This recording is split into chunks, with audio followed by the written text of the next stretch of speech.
In these difficult times that we live in, people are doing everything they know how just to survive. Some have even given up because they feel like they've run out of options. Have you ever felt that way? I know I have. But there was something down on the inside of me that says there's got to be more to life than this.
to some major goal you want, or maybe it's one you're already working on and you have experienced a lot of setbacks, a lot of defeats.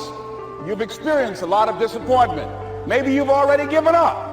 And maybe you just need a little fire, a little encouragement to get back in the game again. Here's what I want you to look at. There are winners, and there are losers, and there are people who have not discovered how to win. And all they need is some coaching.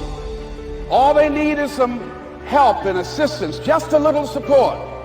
All they need is some insight or a different strategy, a plan of action to make some adjustments that will open up the key to a whole new future for them, that will give them access to the unlimited power that they have within themselves. That's all that they need. So what I want you to do is think about something you want for you, that's real for you, that's important for you, that will give your life some special meaning and power. And I don't even want you to say, I can do that. I don't want you to assume that. I want you to be able to say something to yourself that will enable you to maintain a level of integrity with yourself. That when you say this, even when you face tremendous setbacks, it will be a benchmark to keep you in the game, to keep you moving forward and experimenting and readjusting your strategy and your plan of action, continuously looking for ways to win. So what is that something?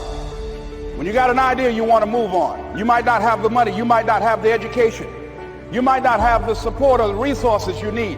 What is that something that can keep us going, that will enable us to act on our dream? What's one of those keys that will begin to help us to discover the secrets to our dream? Here's what I want you to repeat after me, please, with power and conviction. Say, it's possible. That's all I want you to do when you look at your dream. Just say to yourself every day, it's possible. Just say that every day to yourself, it's possible. Because what does that do? See, it begins to change your belief system. See, the way in which we operate, ladies and gentlemen, it's a manifestation of what we believe, what's possible for us. Whatever you've done up to this point, all that it really is a duplication, it's a reproduction of what you believe subconsciously that you deserve and what's possible for your life. Most people operate out of their personal history, out of their memory, things they've done, things they've experienced, things they've seen, things that they have observed. What I'm suggesting that you operate out of a larger vision of yourself. I want you to see yourself doing what you want to do, experiencing what you want to experience, having what you want to have, doing what it is that gives your life some meaning and value. Operate out of your imagination, not your memory. Because whenever you look at where you want to go, I'm wanting to warn you, you will have some conversation back here after you go through the data that you've experienced in life saying you can't do it. And I'm saying that if you know anybody that had some goal, some dream, something they wanted to do, and they did it, then I'm saying that you know in your heart that if someone has done it, then you can do it. It's possible. And that if someone can make their dream become a reality, that it's possible that you can make your dream become reality. And so as you begin to look at where you want to go, beginning to embrace that, it's possible. I'm blessed and highly favored. I've got a lot going for me. I got some good stuff in me. And it's possible that I can bring my greatness out here in the universe. Ladies and gentlemen, good morning, good morning, good morning, and welcome to the UCAN Summit presented by Les Brown's Guardians of Hope. I am your host, Stephen Anthony King, and I'll be with you today, and I just want you to know that it's really good to see you. And ladies and gentlemen, I am super excited, and you should be as well, because what you will experience today will be life-changing and transformational. And I gotta tell you, ladies and gentlemen, this summit cannot come at a more opportune time. With all the craziness going on in the world, we've got war in Ukraine, we've got gas prices going through the roof, we've got the slap heard around the world. And not to mention, we're still in the midst of a pandemic. But I guarantee you, ladies and gentlemen, that today, for the next few hours, you will have a safe space, a space where you can regroup, reset, and regain a firm grip on that precious word that so often gets buried in the rubble of life's disappointments. The word, ladies and gentlemen, is hope. And the hope that when you tell yourself you can't, hope will tell you you can. The hope that when others tell you you can't, the hope will tell you you can. The hope that when your past memories of disappointment and hurt and heartache convince you that you can't, hope will tell you that you can. Ladies and gentlemen, I believe in divine order. And everyone in attendance here is here for a purpose, and there is a message crafted just for you. So please do me a favor. Don't leave before the miracle. And for those people who right now are listening to the sound of my voice and you don't feel worthy, life has beat you down, I have a special message for you. You know, a couple of days ago, I looked at a video, and it was an older gentleman teaching a class of students. And he took out a $20 bill and he held it up and he asked the students, who wants this $20 bill? And obviously everybody raised their hand. I want it. And he did something odd. He took that $20 bill and he crumpled it up in his hand. And then he asked the students, now, who still wants this $20 bill? And obviously everyone still raised their hand. And then he did something that was even stranger. He took that $20 bill, he threw it on the ground, and he started stomping on it as if he were mushing it in the dirt. He picked it up and he asked the students, now, who still wants this $20 bill? And obviously, all the students raised their hand and said, I do. And the teacher then said to them, I just taught you a valuable lesson. You still wanted this $20 bill because although it was crumpled up and it was beat down and dirty, it still had the value of the $20. And ladies and gentlemen, I'm here to tell you that when life crumples you up, when life kicks dirt on you, you still have your value.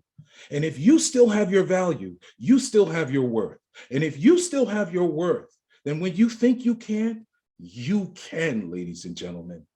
So sit back, relax, grab a pen and take some notes because you are going to hear from phenomenal speakers today. We have an amazing lineup, the Guardians of Hope, 10 powerful speakers who will share their life experience with you, their strength as they persevere through those experiences, and their hope.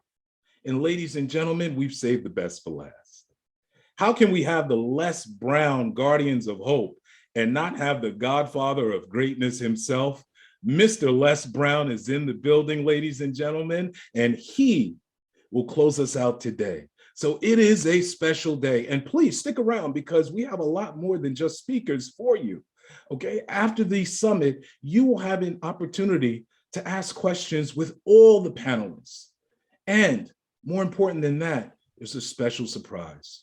There's an online course that will incorporate all the information, all the techniques, all the principles that you will experience in here today.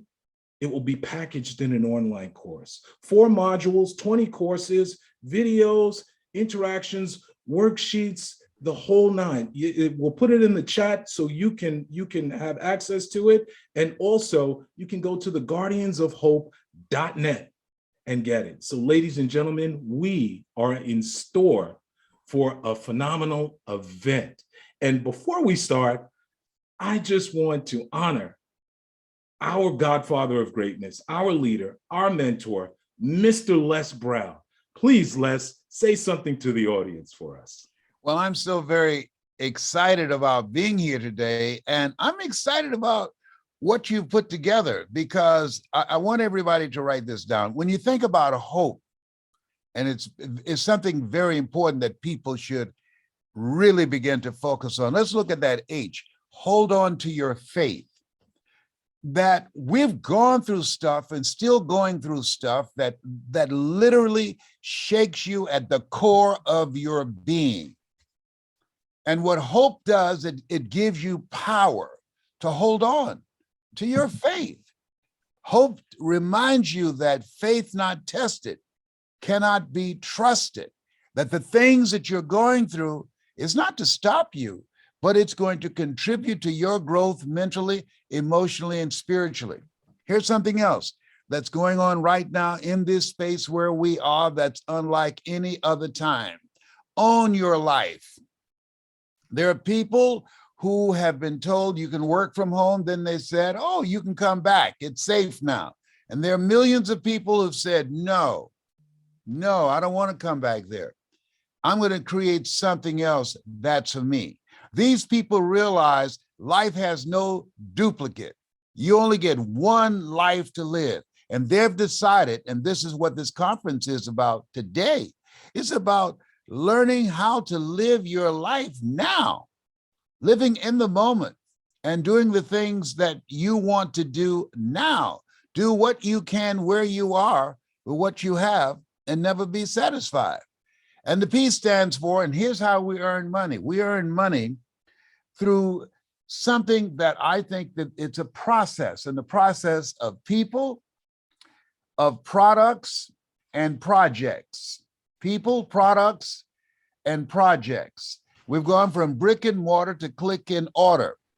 And so now the people that can build communities of collaborative, achievement-driven, supported relationships and create products that people need and develop those relationships that allow them to monetize their dream and take their dream to the next level. And the projects that's outside of your comfort zone that stretch you, that challenge you. I mean, you coming together, working to bring this about. Listen, the first time I had an event, I had 3 people. Come on, you got people from around the world. This is an incredible time that we are now living. And here's the other thing. As you look at yourself, look at your goals and dreams, as you listen to each speaker, expand your vision. You don't know what you can't do. Pick up the speed. Live with a sense of urgency. Time has picked up speed. The weeks are going by faster. I'm not making this up. Some of you know this. And so I want you to think as you listen to the speakers, how you can use those tools, those ideas, that new skill set for this new place where we are, so that you can put your success on steroids. Because at the end of the day, you got it like that. You were born for success, but you've been programmed to fail. And this conference, or this time, and each speaker is designed in their presentation to free you up, to get out of your head and into your greatness. I'm through speaking. Well, thank you, Les. You took us back, right? I got it like that. Thank you so much, Godfather of Greatness. We love you and we honor you. And now, ladies and gentlemen, get ready because we are about to start. The first speaker that we're bringing to the stage is Dr. Laverne Adams, executive coach and author who's passionate about helping others to improve the quality of themselves. And she has spent a lifetime serving others as a community leader, executive director, pastor, and professor. Ladies and gentlemen, welcome to the stage, Dr. Laverne Adams. Thanks, Steve. Ladies and gentlemen, have you ever struggled with making a dream in your life become a reality? Like wondering where you're going to find the money to put a down payment on a house? Or sending out dozens of resumes to find a new job and not get one response? Or how about wondering where you're going to find the time to go back to school? I know about all of these struggles because I've struggled after a devastating divorce that ended a 25-year marriage, losing absolutely everything that I held near and dear, even experiencing homelessness and poverty as a result. I know what it feels like to struggle, but it was in my struggle that I asked God to help me get my life back. And God spoke to me, and the revelation I got was to research the greats and to see what they had done when they lost their fortunes and got it back. And I was able to compile several success strategies And those success strategies became my roadmap to make my dream possible. And after years of experience, trial and error, I was so excited about the results.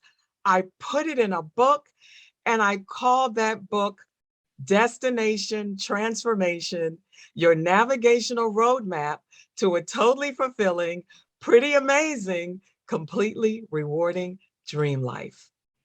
Now, I know that might sound too good to be true, but after all the hell I've been through, I'm living my dream right now. And I want to share some of these success secrets with you in the form of navigational directions. And so get a pen and a paper because you definitely want to write this down because this could very well transform your life. The first navigational direction I want to give you is to get on the road to review your life. Too often than not, we just keep going and we don't take time to stop and take stock of where we are, how we got there, and why we're not in the location we want to be. Well, we need to stop and we need to review our lives. And in those reviews, we might be able to discover some recurring themes that keep happening over and over and over again. And it's like you keep picking the same character with a different name and face. Or you continue to have financial problems no matter how much money you have. Or workplace drama follows you everywhere you go.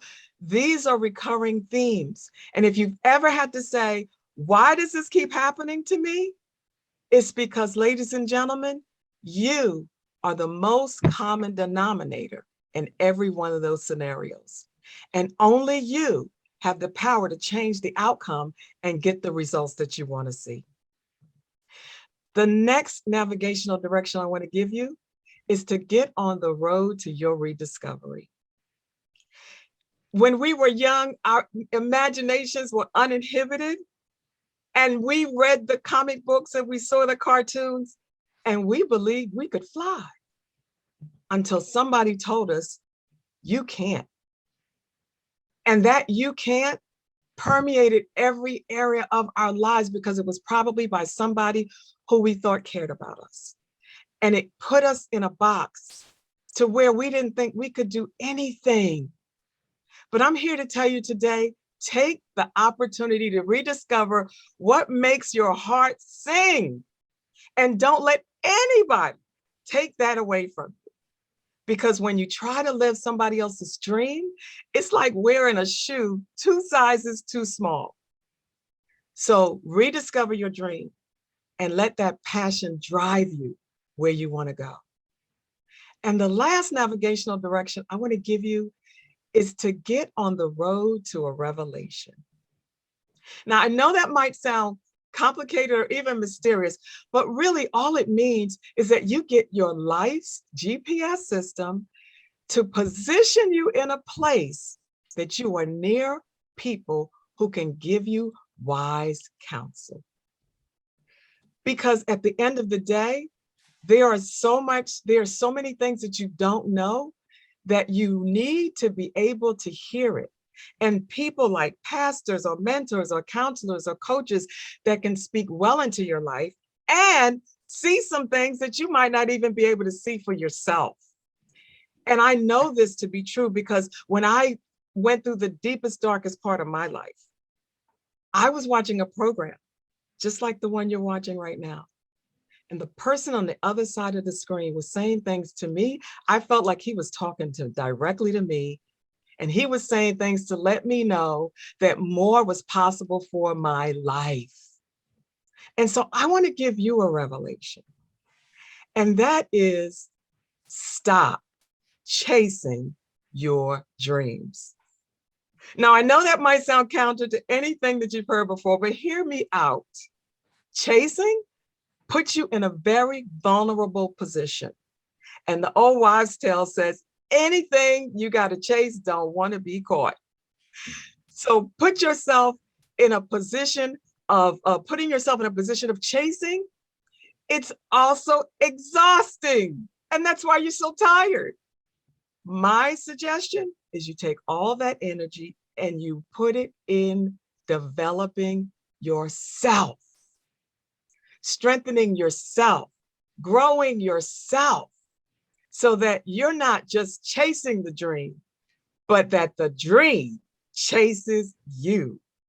And I know this to be true in my own personal life, because when I was really having a tough time, I was looking for jobs, looking for people to help and support me, and got nowhere with it. And I was trying so hard to please everybody, make everybody happy, thinking that would get me where I wanted to be. And then I realized, you know what? I'm going to bet on me. I'm going to invest in me. I'm going to develop me. And it wasn't long before after that, that I started to see the job was calling me. The opportunities and the work, they were coming to me. So I know it's possible. And I know that you can get that job, and you can get that house, and you can go back to school. All you got to do is work on you. I'm Dr. Laverne Adams, your executive coach, and it is my absolute privilege to be one of Les Brown's guardians of hope. That was amazing, Dr. Laverne. Amazing, amazing, amazing. I want you folks to put some fires in the chat, because she really, really dropped some jewels for you folks today. Work on you. 3 simple words that are so powerful. And you're absolutely right, Dr. Laverne. When we work on ourselves, the dreams start to chase us. We actually start creating the dreams. It is so amazing. Work on you. Personal development, ladies and gentlemen. Personal development. It's not the things in life that cause the issues. It's how we react or respond to them. And if we learn how to respond instead of react through that personal development, we can't go wrong. So thank you so much, Dr. Laverne Adams, ladies and gentlemen. Dr. Laverne Adams. Next up, ladies and gentlemen, is one of my favorite. He's actually my adopted son. He is a young, dynamic individual, Mr. LaRon Barnes, a motivational speaker, a life coach, an entrepreneur. Fasten your seatbelt, ladies and gentlemen, all right, because you're in for the ride of your life. Welcome to the stage, Mr. LaRon Barnes. Thank you very much, Stephen Anthony King. Thank you very much. How many of you have major goals and dreams you want to accomplish? I want you to raise your hand in the chat. Now I want to ask you, how many of you at some point in your life have been filled with fear, doubt, low self-esteem? At some point in your life, you felt as if you weren't good enough for whatever reason. I want you to type in the chat, it's me. Ladies and gentlemen, it was me.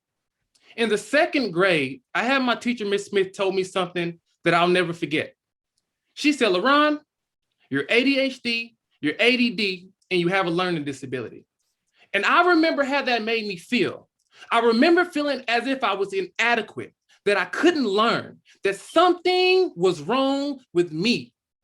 And it traveled with me all the way into my adulthood. I remember in the 6th and 7th grade, I was put in special education. And that only added more fuel to the fire. It made me feel, whoa, if I can't even be in the classroom with everybody else and they separated me, maybe I really am dumb. Maybe there really is something wrong with me. Well, what that did, ladies and gentlemen, it put me on a journey of self-discovery. I wanted to know who I was. I wanted to know what was I here for. Even though I felt inadequate, even though I felt as if I couldn't learn, I felt that there was something inside of me and I had to discover it. Well, one day I was working a job that it was a job that I did not like. It was a job to where I had so much time to think within my own self. It was a job that I was thinking, and I said, there has to be something more than this. And as I got off work one day, I was driving home with my wife and she turned on the radio and I heard some words that changed my life forever. I heard these words: you have something special. You have greatness within you. Those were the words of Mr. Brown himself. Not only did he inspire me and help me to believe that I had something special, I had greatness within me, he helped me to discover who I was, that I was a world-renowned motivational speaker that was supposed to change the world with my voice. Ladies and gentlemen, when you discover who you are, there's a power that you now have. When you discover who you are, you're willing to do the things that others won't do in order to have the things that others won't have.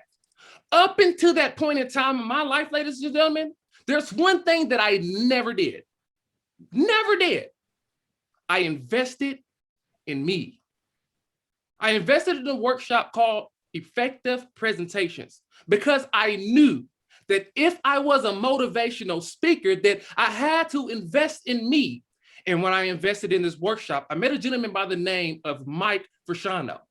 Now, Mike Frasciano happened to be training this particular workshop, but Mike Frasciano was also the owner of the organization.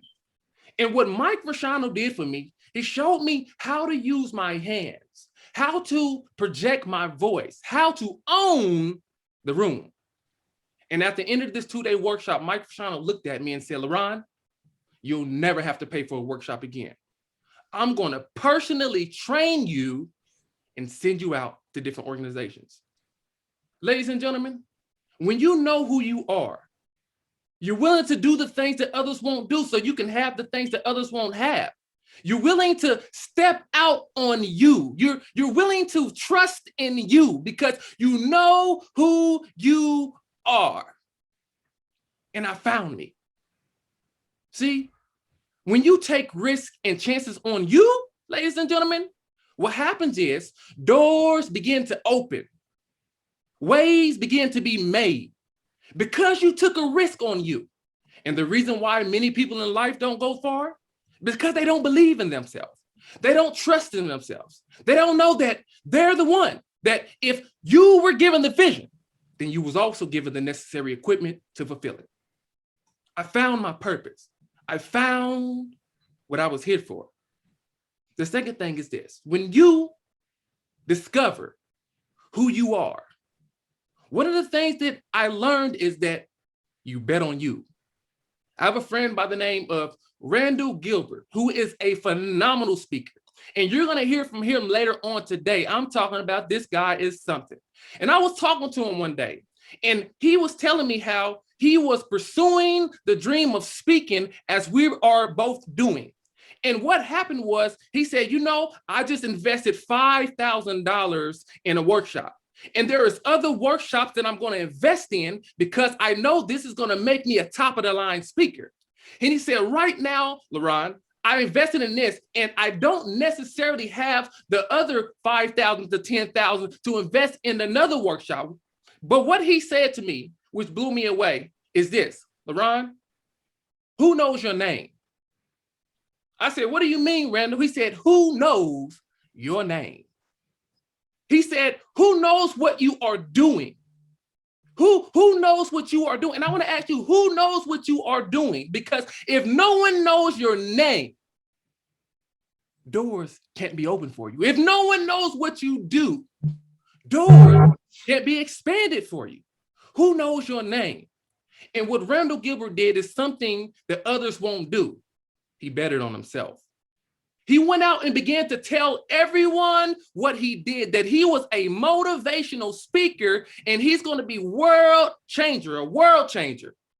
And he began to tell him in certain individuals, as he told them his story, as he told them where he was going, what happened is they began to get faith in him and believe in his vision. And what happened, ladies and gentlemen, he said, hey, will you invest in me? Will you invest in me? And what happened, ladies and gentlemen, two people that I know right now invested $1,000 in his dream. Why? Because he betted on him. He knew who he was. He knows who he is. Do you know, ladies and gentlemen, who you are? Do you know what you have inside of you? There is a power that you have when you discover you. There's a power. There's a superpower in it. Now you can walk in boldness. Now you can walk in confidence. Now you can walk in assurity. The reason why many people don't invest in themselves is because they don't know who they are. The reason why people live in risk and fear and don't take risks because they don't know who they are. But when you know who you are, ladies and gentlemen, once again, you really are willing to do the things that others won't do. So you can have the other things that others won't have. I remember when I was working in an organization and I believed in my gift of training. I believed in the gift of training, but at that point in time, I knew I was a trainer. I knew I was gifted in training, but in spite of that, it still wasn't my purpose. It still wasn't what I was here and called to do. It still wasn't me. And I was good at my gift, but what I found is when you are acting outside of alignment with who you really are, there's doubt, there's fear, there's insecurities. You don't give it all that you have. You hear me, ladies and gentlemen? But when you find you, who are you? Let me tell you this. Your gift, your ability, who you are, it resonates with you. When I discovered and I heard Mr. Brown's voice, it resonated with me. I found myself in him.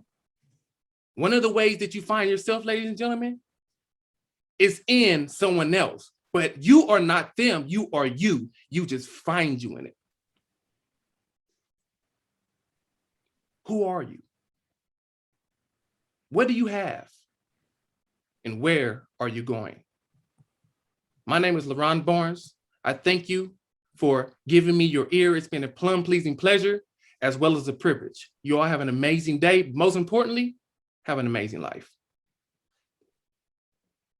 Mr. LaRon Barnes, ladies and gentlemen, I am grinning from ear to ear. LaRon, I'm all tickly inside.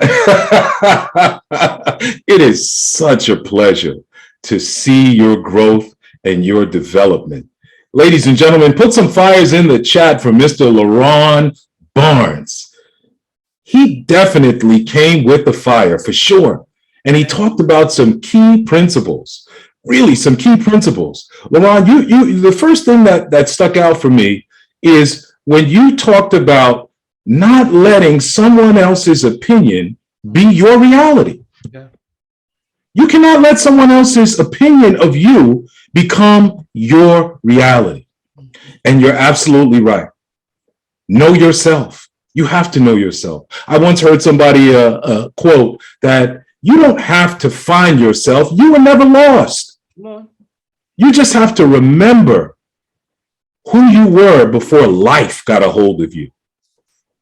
And that power that you talked about, that power, when you remember who you really are, you are walking in alignment with the power that created you. The masterpiece, and we are a piece of the master. And as you mentioned, Randall, he didn't just invest in a program, he invested himself first and foremost.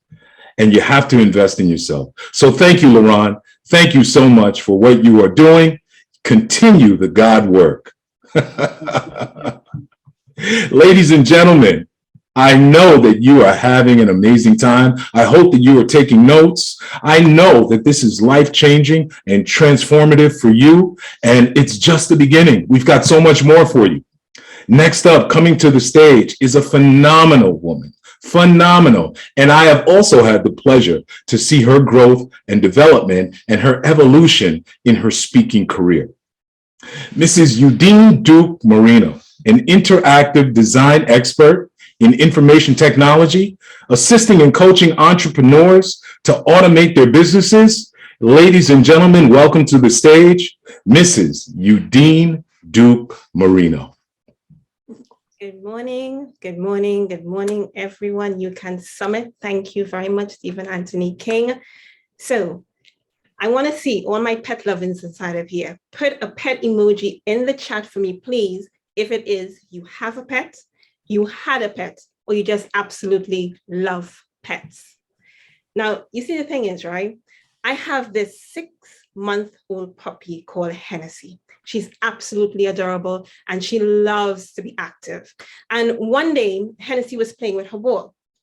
And it seemed like she hit the ball a little too hard and the ball rolled underneath this very low chair in the room. So Hennessy looked at the ball rolling under the chair and she walked around the chair, like sort of assessing the situation. And then she tried to get the ball, but she couldn't get the ball. So she walked away, she came back again, and she tried it one more time and she still didn't get the ball. She failed. So I'm like, okay, she's not gonna go for it a third time, but she did. She came back one more time and she tried to get this ball. And when I saw that, I immediately thought about this quote that says, you can achieve anything you put your mind to once you are willing to give up. Let me repeat that. Once you are willing to give up the belief you can't achieve it. Listen to me. Hennessy gave up that belief. Hennessy went with faith and she went as low as she could possibly go to get this ball. And what she did, she put her paw out and she nipped it a little bit. It rolled in front of her just a little bit, but she still couldn't get the ball. So I'm looking at her now, she's frustrated. She came from underneath the chair a little bit and she walked away. And I'm like, okay, she's definitely not coming back a fourth time. But she did. She came back a fourth time. Now, ladies, tell me if that is not faith. That is faith in the making. And she went for this ball the fourth time and she did the same sort of action. She went lower this time. She stuck her paw out. She nipped the ball. It rolled in front of her and she grabbed it. And she came back out and she went back playing merrily. Now, ladies and gentlemen, as you sit here listening to me, we have a lot of obstacles in our lives. The way how time is happening right now in this world, things are so uncertain. And yes, they have been uncertain before, but this time it seems so different. You know, we have so much grief. People are losing their jobs. People don't know where money is coming from. But at the end of the day, we need to have faith. A lot of people are losing faith in themselves, losing faith in God, losing faith. But with faith, that is what carries us to the next level. Without faith, you can't have belief. And without belief, there is no trust. Hennessy had the faith that she was going to get that ball. What faith do you have in your dreams right now, ladies and gentlemen? What faith do you have that you're going to get out of this situation you're currently in? I know it's difficult, given everything that may be happening in your life. But you see, you need to be able to muster up that belief. There was a time when I didn't have that belief. I remember I wanted to get my degree.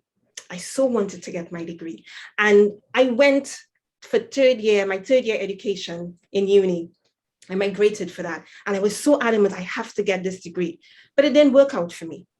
You see, I thought that I was going to be able to plan out everything the way that I needed to have, but things don't happen the way that we plan. It's either we find a way or create a way. Now, I found a way. I went for tertiary education. I migrated and I did that. But that way that I found wasn't the way that I needed to be. Sometimes we believe that we need to have something a particular way, but it's not necessarily that way. But what happens is that when you have a particular drive in your life, you will be able to find the things that's necessary for you to move forward. And in that period, when I lost my way, when I couldn't get my tertiary education, I said to myself, Udine, you can't do this. This is not for you. Udine, you're going to fail. Udine, you are not bright enough. You see, ladies and gentlemen, every day in my final year, I spoke that to myself. And I realize now that the tongue that we use on a daily basis has the power of life and death in it. And if you use your tongue in a negative way, you are going to constantly be speaking death to yourself. And that is what I did for many years, until eventually, 9 years later, I decided I'm going again. I have to get this degree because it's something that I truly wanted. What is it that you truly want in your life right now that you are holding yourself back from? And when I found that strength inside of me, that belief to move forward, that drive to go after it again, I had to make a choice. I had to make the choice of either saying, I can or I can't. But I chose to say I can. Because when you say you can, when you say you will, when you say you have, you are setting a different narrative in your life. You are making sure that you are betting on you this time and you're pushing yourself forward. Now, I've also realized, and it's quoted in Psalms 23, that there are two very distinctive words in that psalm. Lack nothing. You lack nothing. And I want you to repeat that to yourself every day. I want you to even put it in the chat here for me right now. You lack nothing, because you don't. You lack nothing to move from where you are presently to where you want to go. You lack nothing in the midst of the trials that you are seeking, because you have everything, and I mean everything inside of you right now for you to move out of that situation. You know how I know that? Because you're sitting here listening to me right now. And you would have had many other hurdles that you would have crossed, many other obstacles that you would have pushed out of the way, many other hoops that you would have jumped through in order for you to be here. So instead of looking at the failures that you currently see in front of you, the mountains that you currently have to climb, why don't you look at the things that you would have done previously to get you to this point? And muster up the courage inside of you. Believe in yourself. Pull up your drive so that it can carry you to the point where you need to be. Because you see, ladies and gentlemen, without life, there is no growth. And if you're not growing, you're dead. And right now, you're sitting here listening to me, so you still have a lot more life in you. What you need to do is believe in yourself. And know that with your strengths, with all the characteristics that you have gained in the past, leading you up to this point, you can hold on to that to move you to your next level. You lack nothing. You have everything inside of you to move forward. You just have to believe. My name is Udine Duke Moreno, IT expert, inspirational speaker. Thank you very much for your time and your listening ear. It has been an honor to speak with you today. Ladies and gentlemen, put some claps in the chat for Udine Duke Moreno. What a phenomenal speech. I can't tell you how pleased I am to see your evolution, and I can't wait for the book coming out. You talked about some very important principles. Number one, first and foremost, faith. Like you said, faith. You mentioned in your speech that there are really only two choices: find a way or create a way. But the common denominator is that there is a way, and that's where the faith comes in. You also talk so profoundly about the power of words. Be careful, ladies and gentlemen, of what you say to yourself, because your mind is listening. And what you say you are, you become. What follows I am, follows you. And the next thing you talked about, lack, the belief of lack. There is no lack. The universe is infinitely abundant. The only lack is the lack of belief that you don't have more. You have everything that you need. Udine, thank you for reminding us of who we really are. Thank you for reminding us that there is no lack in our life. Thank you for reminding us of the power. You also mentioned choice. Remember, ladies and gentlemen, you have a choice to either react or respond to whatever circumstances are before you. And that faith will pull you through. That is so profound. Either find a way or create a way, but either way, there's a way. Thank you, ladies and gentlemen, once again, Mrs. Unique Duke Marino. And we're going to keep this thing rolling along. Our next speaker coming up, you are going to enjoy such a classy individual, such a serene spirit, but so impactful. Her new name is the Quiet Storm, ladies and gentlemen. Just came up with that. Coming to the stage is Mrs. Marilyn Forward, life coach and speaker, known to transform the lives of teens and adults by removing the invisible barriers that hold them back from making and sustaining lifestyle changes that lead to a life of success and prosperity and love and optimum wellness and overall abundance. Ladies and gentlemen, welcome to the stage, Marilyn Forward. Thank you so much for that wonderful introduction. I love that name, The Quiet Storm. Thank you so much. And thank you everyone for being here. It's such an honor. And I would like to begin by asking you a question. How many of you would love to feel more inner peace in your life in spite of all this chaos that is going on, and to live a life where you feel more fulfilled in every area of your life? How many of you feel that way? Let me see in the chat and say me. And I know that all of you are feeling so inspired right now, as I am listening to these amazing motivational speakers. And Dr. Laverne said, stop chasing your dreams. And I totally agree with her, because there was a time in my life where I had these feelings of being unfulfilled, feeling there was despair, anxiety, and there was more to life, and that I knew I had a purpose to live for.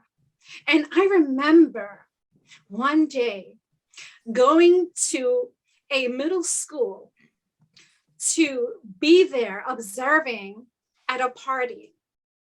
And when I saw the way these teenagers were acting, I couldn't sleep that night. And I prayed and I said, God, please help me to help them, because they need guidance. They're lost. They're just following what everybody else is doing. And I knew that I had to find a way. And I also went through something where I felt that there was a sandcastle that was built, and I felt that I had it all. And then one day, it's like if someone stepped on the sandcastle and everything was gone. And I felt like I lost everything. But then I realized that I didn't, because I had a vision. I had faith. And I learned to live by principles of life that got me through every day. And I kept a vision. And I want to ask you a question. If I had a magic wand and you can make 3 wishes, what would you wish for? And I really want you to think about that, because when I ask that question, sometimes people don't realize, they don't think about it. And this is a time to reflect on your life. And I had a vision of helping these teenagers, of helping people, and to inspire them to live the life of their dreams. As I allowed to surrender and live by life principles that led me to live the life of my dreams that I'm living today. As I mentioned earlier, to stop chasing your dreams, surrender, and allow to what is happening. You know that everything is in divine order. Believe in yourself. And if you're feeling inspired right now, how can you apply this in your life? I want you to say today, I am going to make the decision. I decide right now. And I want you to write in the chat, I decide that I am going to take ownership of my life and I am going to create the life that I want, because you can. You see, Les Brown said that if you do not program yourself, life, my friends, will program you. Just imagine you have approximately 60,000 thoughts running through your head every single day, and you have been programmed by your environment, by authorities, by people around you since you were a child, and that has been programmed into your subconscious mind. And 95% of that is running your life. So I want you to take that 5% of your consciousness, your conscious decision today, that you're making the decision to create the life of your reality. And I want you to write this down. Your thoughts create your reality. Everything is energy. Repeat after me. Everything is energy. And you want to vibrate into the energy of love. And that is what is lacking in this world today. And if you're looking for that inner peace and you're not finding it, ask yourself, what are those thoughts that you are thinking about every day constantly? When you have those negative thoughts, I want you to stop and swap for the negative thoughts. And the most powerful words that you can say to yourself is, I am. I am. Say those words. Be aware. That is the first step to healing, is having awareness. Having the awareness of how you're thinking. If there is someone that is angry at you, or you are angry at them, and that's all you're thinking about, and that's all you're focusing on, that's what will expand. I know that when I was going through challenges and I would pick up the phone and talk about that, and that's all I thought about, or gossip or complain or judge or criticize, that was draining my energy. You don't want your energy to be drained. You want your energy to boost. You want to boost your energy. And I am going to tell you again, it goes back to being who you really are. Just as our amazing speaker, LeBron, asked, who are you? Well, let me remind you that you are a being of love and light. And it's time to turn on that switch because it has been dimmed. Let's turn on that switch of love. And when you come from a place of love, the heart has an electromagnetic field that is 5,000 times stronger than that of the brain. And when you emanate and radiate love, it's going to impact those around you. They're going to feel your energy. They're going to feel your love. So I'm going to share with you the 5 principles of life that I applied every single day. And the first one, and it's the hardest one, but the most powerful, let go of anger. And I want you to make that decision today, and I want you to write it down. Number 1, let go of anger. And I want you to put your hand on your heart right now and say, I love myself. I love my life. I choose love. Choose love. And if there's someone that you have to forgive, including yourself, look at yourself in the mirror and say, I forgive you for, and whatever it is, look at yourself in the mirror and say, I forgive you. Look at yourself in the mirror and say, I love you. So many of my students and clients can't look in the mirror and say, I love you. They break down and cry. Look at yourself right now and say, I love you. Let me see some hearts in the chat and say, I love you. Send love right now to everyone around you. Please, I ask that of you. Visualize those people that you need to forgive and forgive them, because when we don't forgive, you are only harming yourself. You are creating a block in front of you and all these blessings that are waiting to come into your life, but you are blocking it because that vibration is not of love. Number 2, have faith and trust. Just like our amazing speaker, Yadin, spoke about faith. Every day I said to myself, just for today, I will have faith and trust. Trust that there is an abundance in the universe. There is no lack. There is an abundance and you can create it. And I want you to have an image in your mind. That is your brain's job, to have the image of the vision that you want to create in your life. And the only barrier that's stopping you is you, your belief, those lies that you're running over and over again with the excuses, saying, I'm not good enough, I'm not smart enough, I'm not ready, whatever it is, those lies that are running in your subconscious mind, it's time to let go. And number 3, express gratitude every single day. Gratitude is scientifically proven to even boost your immune system. You're going to feel happier when you're gratitude every day. When you wake up in the morning and you put your feet on the floor, the first thing that you say is, thank you, God, for this day of life. Thank you. I am so grateful. Just remember to be grateful for everything that you have and all those around you. And number 4, do your work honestly and diligently. Honesty, integrity, that is the foundation. Your thoughts, your feelings will empower you or disempower you. So choose the feelings that will empower you. Every single day, have gratitude, have faith. And I want you to be kind to yourself and to all those around you. Be kind.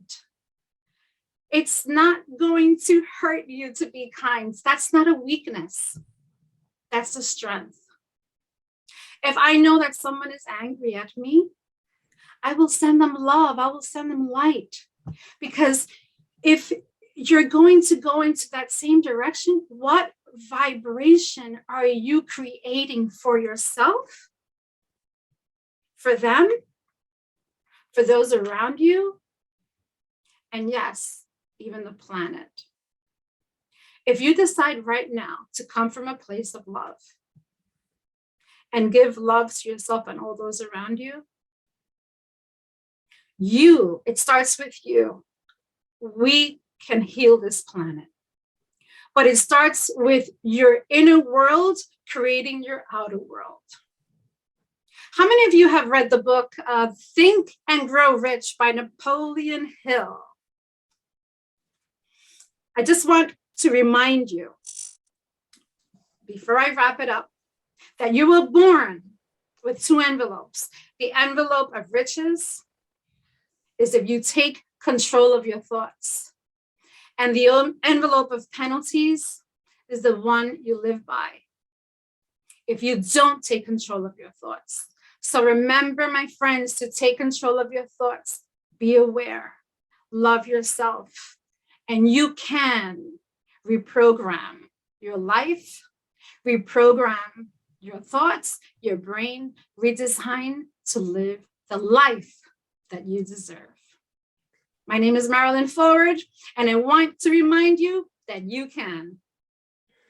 Ladies and gentlemen, I want you to empty the emojis into our chat. I want you to put claps. I want you to put fire engines. I want you to put fire. I want you to put 100%. I want you to put thumbs up. I want you to put check marks.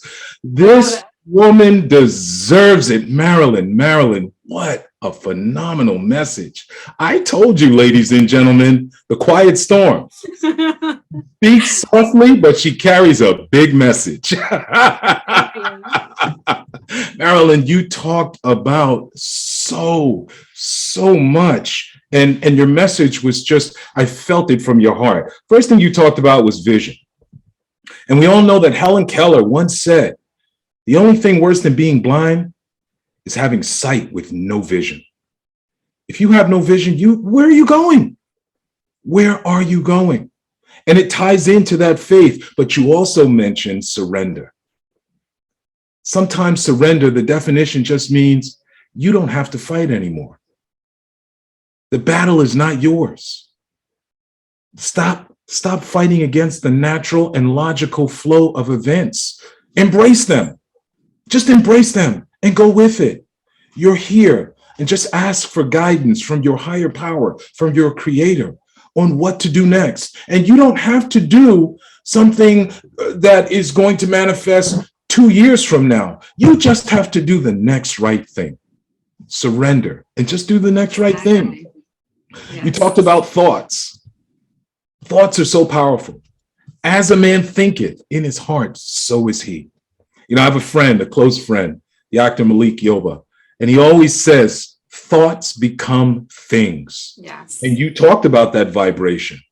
What you think about, you become. So impactful. Ladies and gentlemen, I hope that you are taking notes. I really hope that you are taking notes. And then you really dug deep. You got really deep, Marilyn, and you talked about letting go of anger. So important. Anger is toxic.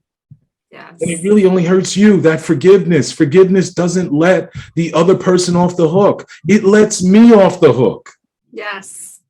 We can't drive through life looking in the rearview mirror. We'll crash. Let it go.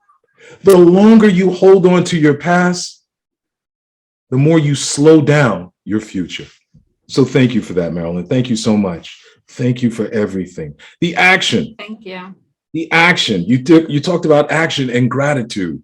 Gratitude is just making what you have enough. Just think about it. You give someone a gift and they never use the gift. Are you going to give them another gift? No. It's the same with the universe. Be grateful for what you have. And the universe will bless you with more to be grateful for. So thank you, Marilyn. Thank you, Marilyn. Thank you. Thank you, everyone. I'm going to get the shirts made up, The Quiet Storm. And on the back, it's going to say, I love speak softly, but I carry a big message. Thank you so much. Ladies and gentlemen, Miss Marilyn Forward. I know that everyone here is glued to their seats and they are leaning in because you are being poured into by all these phenomenal speakers. And we are not done. We are not done. And I must say that there is one common theme in all these speakers. They are speaking from their heart. But more than that, they are all mentored by the greatest in the world, the greatest motivational speaker of all time, Mr. Les Brown. We are making our godfather of greatness very proud today. I know he's smiling because we are getting the butter from the duck, ladies and gentlemen. Next, coming to the stage, Mr. Randall Gilbert. When I think of Randall, I think of the voice of wisdom. And you'll see what I'm talking about, ladies and gentlemen. He is a motivational speaker, an entrepreneur, a purposeful warrior that uses his message to empower all individuals to live their dreams, pursue their goals, and discover their purpose. Ladies and gentlemen, welcome to the stage, Randall Gilbert.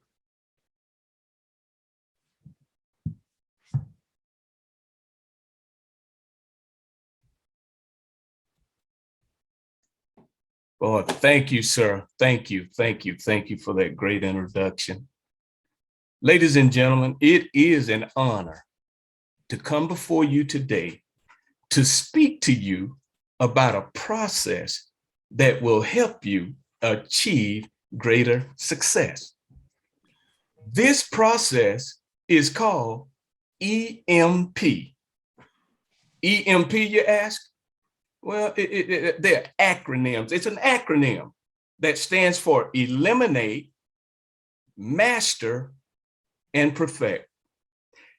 I believe every day we wake up and we are confronted with a situation or a question. Are we going to be better today than we were yesterday? EMP process will help you get there. EMP, what does it stand for? Eliminate, master, and perfect. Let me tell you about a personal story. Me, I did not enter college directly out of high school. I had doubt. And this is what we want to eliminate, men and women, ladies and gentlemen, self-doubt.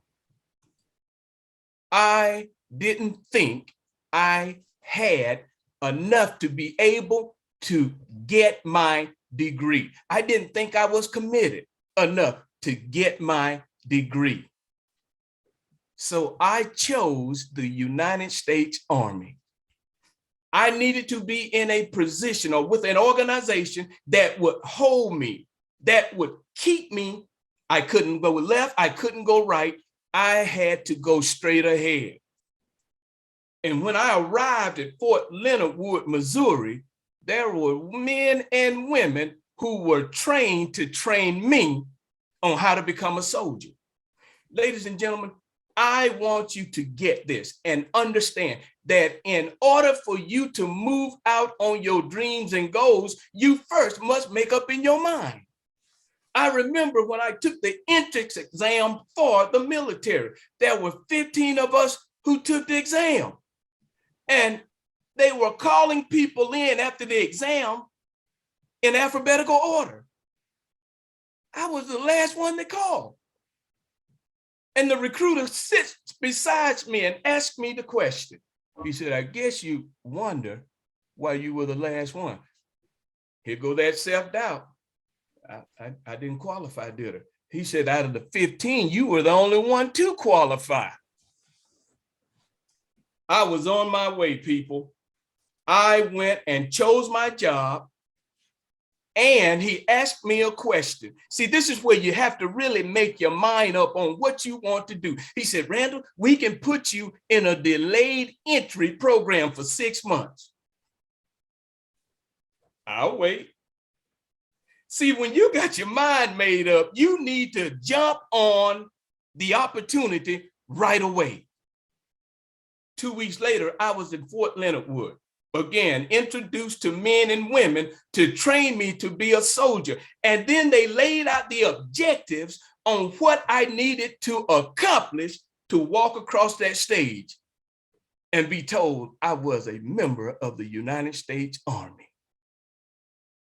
And when they laid out the objectives, I was intimidated, that doubt. But here we go again. No was not an answer. I'll try was not an answer. Maybe I could. They didn't accept that. That was a 4-letter word that I became in love with, and it spells M-U-S-T. I must do everything that I was told to do. I must give a little bit more time in my study. I must run the 2 miles a little bit quicker every time I did it. More push-ups and more sit-ups. As I began to eliminate the self-doubt, the confidence began to grow. Not only, ladies and gentlemen, I wanted to become a soldier, I wanted to be the very best in my class. When you step out on your dreams and goals, step out with the intentions of being the very best you can be. Be the very best you can be. And here comes the M, master self-discipline. See, ladies and gentlemen, we got to give it all we got. Got to go to bed late. Got to get up early.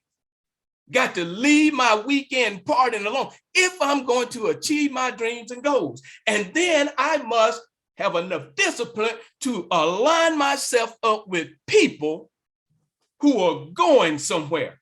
Because as Miles Monroe would say, people who ain't going nowhere love for you to go with them, and those that ain't doing nothing love for you to do it with them. You got to make up in your mind, ladies and gentlemen, that you can and you will.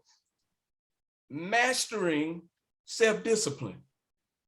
Just putting in all the time you got to meet your dreams and goals to live the life that you desire to live. And nobody is going to give it to you. You got to go and take it. I'm reminded of a Spanish captain who had his men crossing a body of water, and they were going to fight. And he was thinking as they were crossing the water, what is it that I can do that the guys will get their minds off of going back? Where they get ashore, he gathers them around and he tells them 3 words: burn the boats. There's no way off this island. We are going to take this island, and this is going to become our new home. People, burn the boats on some relationships that you got to get rid of. People, burn the boats on places that you're used to hanging out at. Burn the boat on movies and books that you read that are not doing you any good. Stimulate that mind and make up in your mind that I'm going to get my dreams and go. And there are going to be some people who I got to leave behind. Self-discipline will get that for you. Then you have to perfect self-sacrifice. This is what I want you to get, ladies and gentlemen. As you run after your dreams and your goals, please remember you can't do it by yourself. Help somebody else along the way as you move forward to your dreams and goals. Find people, as I mentioned earlier, who are doing greater things. Attach yourself with them, and I have yet to run across an individual or a high achiever, as we like to call them, that never wanted to lend a helping hand to help somebody because they remembered that it took someone to help them. You got to be ready to sacrifice, help other people, and don't complain about it being hard. Les Brown says, if it is hard, then do it hard. Do it hard. Don't worry about it. And every time I started out on a situation that I thought was impossible, when I got on the other side of it, I was so much better. And Nelson Mandela said, it's always impossible until it's done. Mastering self-discipline and then perfecting self-sacrifice. People, these are things that we must do if we're going to live the life that we choose to live. And then you will find yourself each and every day, as Dr. Della Toro will say, you get 1% better each and every day. And you can answer the question, that question that pops up every morning in the form of a challenge. Are you going to be better today than you were yesterday? Think about it. I'll wait. And the answer is a resounding yes. The EMP process has been tested and tried, and it will take you, it will help you get the places that once you make up in your mind that you want to go to, it is yours. My name is Randall Gilbert. I am a motivational speaker, and I do appreciate the opportunity of coming before you to talk about the EMP process. Thank you. Ladies and gentlemen, give it up for Mr. Randall Gilbert. I told you, the wise man. I want to see somebody put King Solomon in the chat for Randall Gilbert. Randall, you dropped so many wise jewels on us today. My friend, thank you. EMP, eliminate all that negativity. Master and perfect. You talked about so many good things, Randall. I was taking notes all the time. You know, the discipline. There is nothing without discipline. There is nothing without discipline. And the sacrifice, you mentioned it. Do I want it more than I fear it? Do I want it more than I fear it? What am I willing to sacrifice to get it? Because we all know, Randall, that you only get out of life what you put into life. That's right. That's right. So what are you willing to sacrifice to get what you want? So profound. And you also talked about self. Ladies and gentlemen, do something today that your future self will thank you for. You talked about it, that 1%, just 1% better every single day. Imagine how much better you are at the end of the year. Randall, I thank you. I salute you. I honor you. King Solomon in the flesh. Ladies and gentlemen, once again, Mr. Randall Gilbert. Give it up for him. Show him some love in the chat, please. And ladies and gentlemen, once again, welcome to the UCAN Summit, presented by the Les Brown Guardians of Hope, featuring the great one himself, Les Brown. We are at the halfway point, but please remember what I said in the beginning. Don't leave before the miracle. There are still so many messages that are crafted just for you coming up. We're going to take a short break, but before we do, remember, at the end of the summit, you will have an opportunity to interact with each speaker on this panel. We are going to have a question and answer period, so stay tuned for that. And do not forget, you can take all of this home. The Overcoming Obstacles course. It contains 4 modules, 20 lessons. In each lesson, okay, there will be additional resources and exclusive videos by the UCAN team. So you will be able to see these folks at home as you take the course, okay? Inclusive of the word course, all PowerPoint presentations. It is just packed with information, guidance, principles for you to live your best life. So please, once again, we'll put it in the chat. You can go to theguardiansofhope.net and get your course. Sign up for the course, ladies and gentlemen. You have an opportunity right now. There's an acronym for POOR.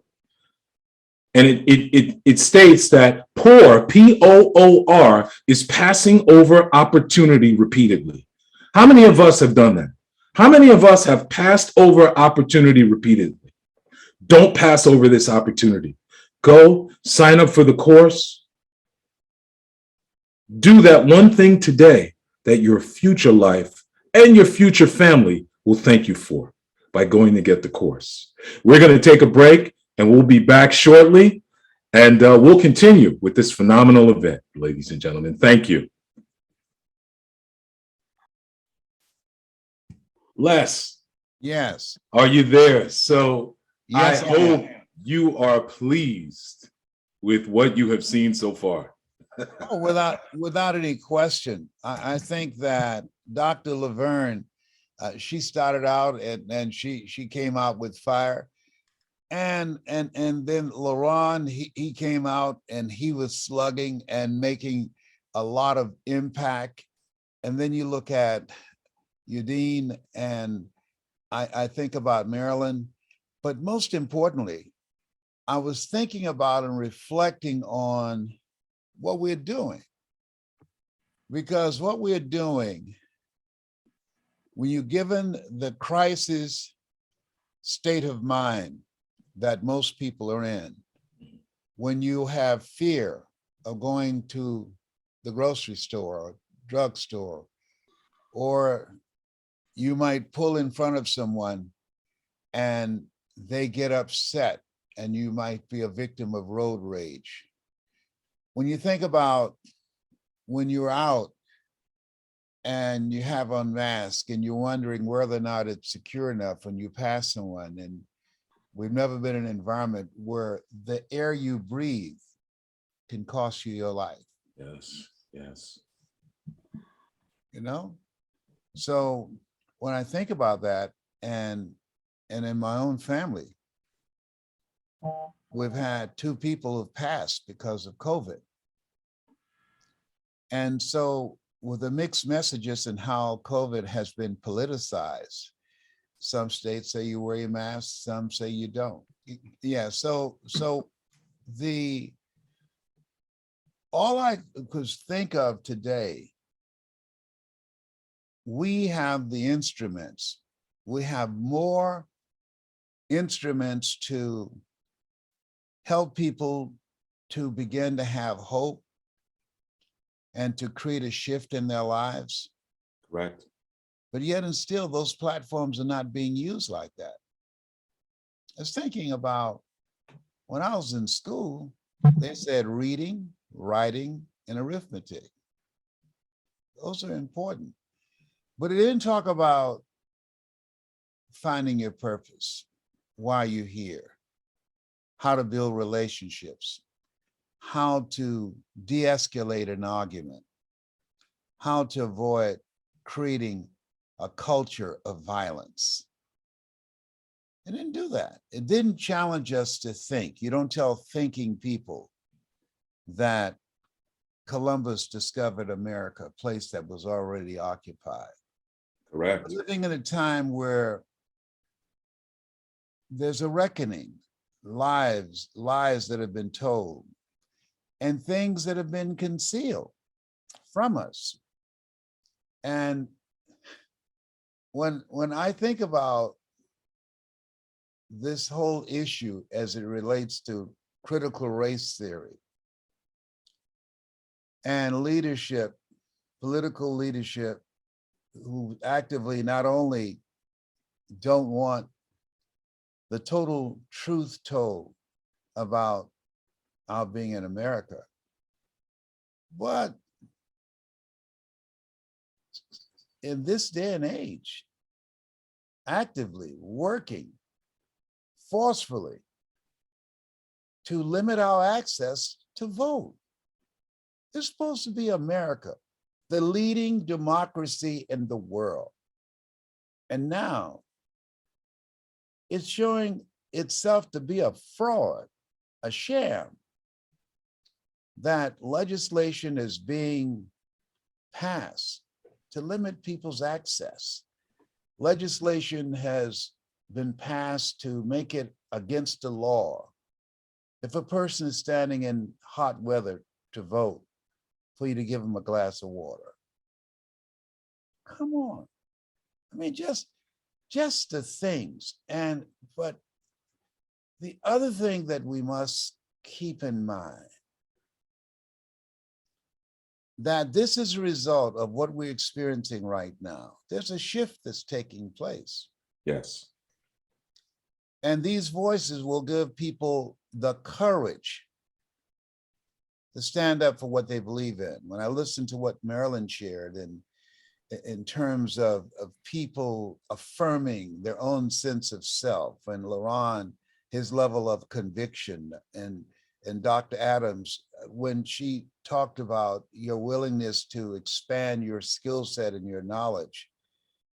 And when you think about Eugene Duke having a drive and a determination to make a way out of no way, that this time, what we are looking at and the fallout and the burnout, and just thinking, here we are, one of the wealthiest countries in the world, have a record-breaking number of suicides, of people suffering from depression, anxiety, and hopelessness. Yes. So this conference now is saying to people, you can. Why is that important? They did a study of some top achievers from around the world, and they were curious. People from all walks of life, what did they attribute to their success? What did they have in common? And what they had in common, 85%, is what you're doing right now. Shifting people's attitudes, their mindset about themselves. 85%, 15% because of their aptitude, their knowledge, their skills. So a person believing in themselves, believing in their dreams, believing in their abilities. I tell the story about one of my granddaughters. She was failing in public school. And I intervened with my son and I said, you know what, put her in a private school. And I wanted her to go to a private school that had a more demanding curriculum. And he said, why? I said, she needs to be in a different kind of environment. So he did. And she started making straight A's. And we asked her, Kalia, what happened? But show you the power of words. Her best friend said, "You're here. You might as well make the best of it." Mhm. That's a powerful statement for all of us. You only get one life in life. Life has no duplicate. You're here.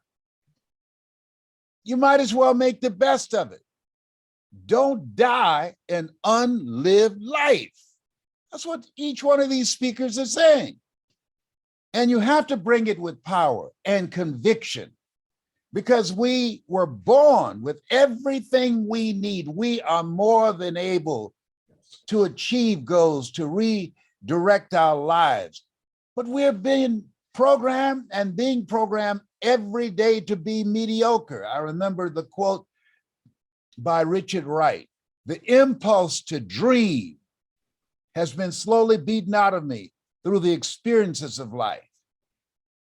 A lot of people listening say, "Yeah, I hear y'all, but y'all don't know my story. I've gone through some stuff and going through some stuff right now." And so we're talking to people with broken hearts, broken spirits, and empty pockets, and people who've been disillusioned. And we're sending such mixed messages to our children that we're living in a time that lying is normal. You look at a country that's being destroyed, a man that's a combination of Stalin and Nazi and Hitler, and his country, if you say it's a war, you get 15 years in prison. It's not a war, it's a dispute. 15,000 people killed. That many wasn't killed during the Vietnam War. Are you kidding me?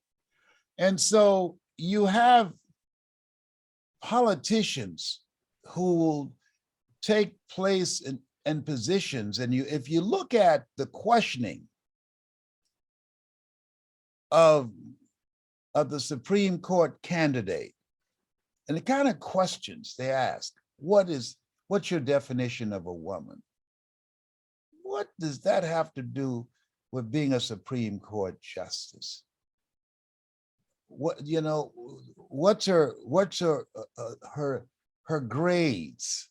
She graduated from Harvard, the top of her class, more qualified than anybody in the history of the Supreme Court.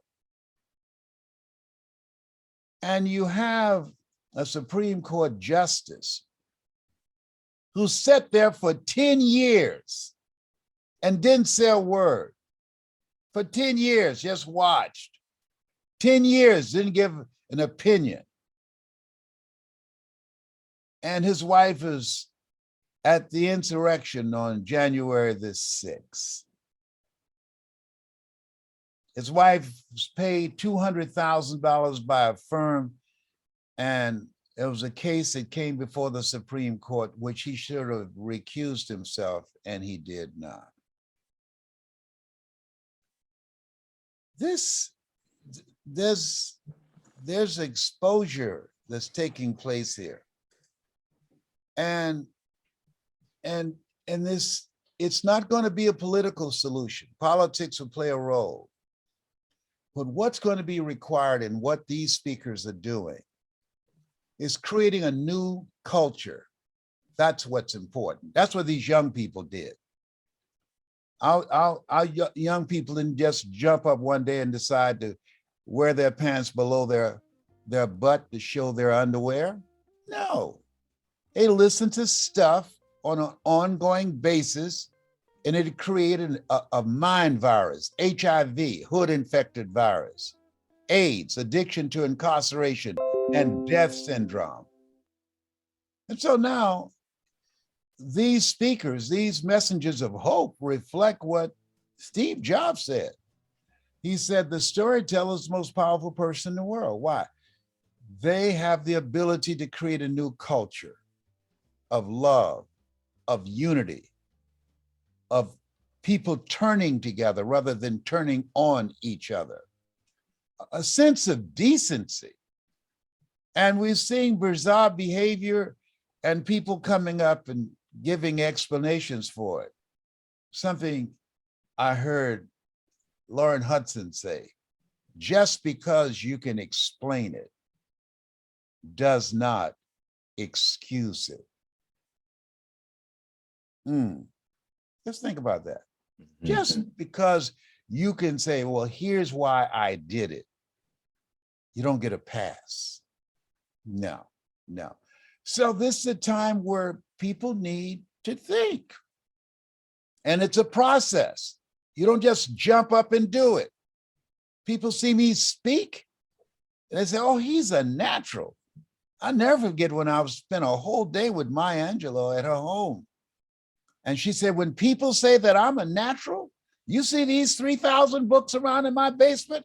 I said, yes, ma'am. She said, I had to read all of them. There's a period in my life I was a mute. I didn't speak at all. I was raped. I told my family, and they killed the guy who raped me. And I felt that I was responsible, and I lost my voice. She said, no, I'm not a natural. I work hard at this. Show me a natural heart surgeon. These voices are very important. And I hope that people that are watching, don't just watch, take notes, and call other people to tell them to tune into it.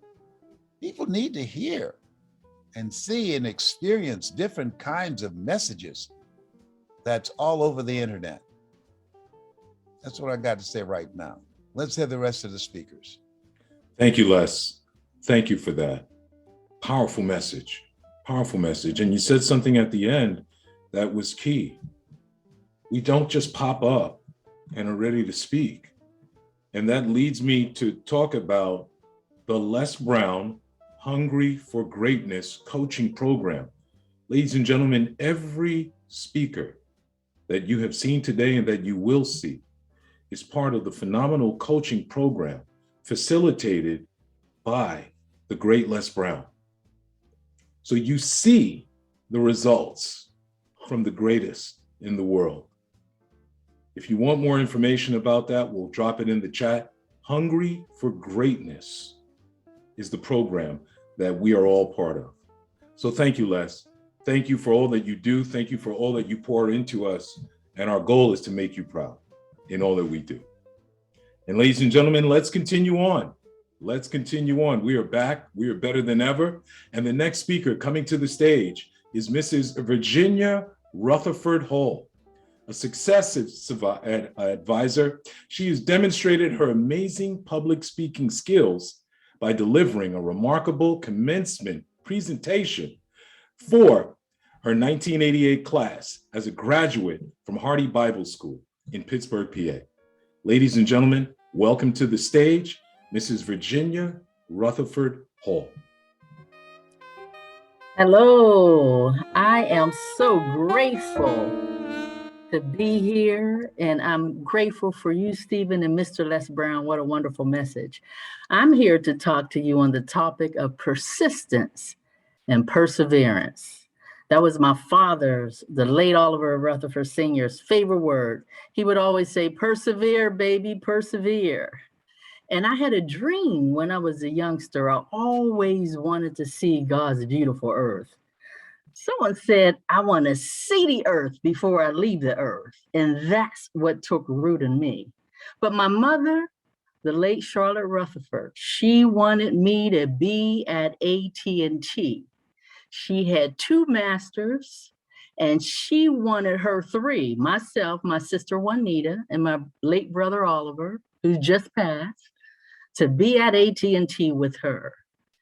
And my sister went on to put in 35 years, and she's retired now. And my brother said, this is not for me. I want to be free. And I did not want to operate under that motto of AT&T, the next best thing to be in there. I wanted to be there, ladies and gentlemen. So I was running after my dream. I wanted to see God's beautiful earth, and I kept applying with every airline that I could think of. And ladies and gentlemen, I got rejection after rejection after rejection. But I didn't let that stop me. I thought you had to marry a military man, but I said, no, you just have to hook up with an airline. And ladies and gentlemen, I realized my wealth coach, Miss Deborah Owens, she said not too long ago that your network is your net worth. And I understand because I had a close friend, her name was Angela Allen. She gave me an application with her signature on the bottom because the airlines had turned the flight attendants into recruiters. And if they could get somebody in, they would get a monetary gift.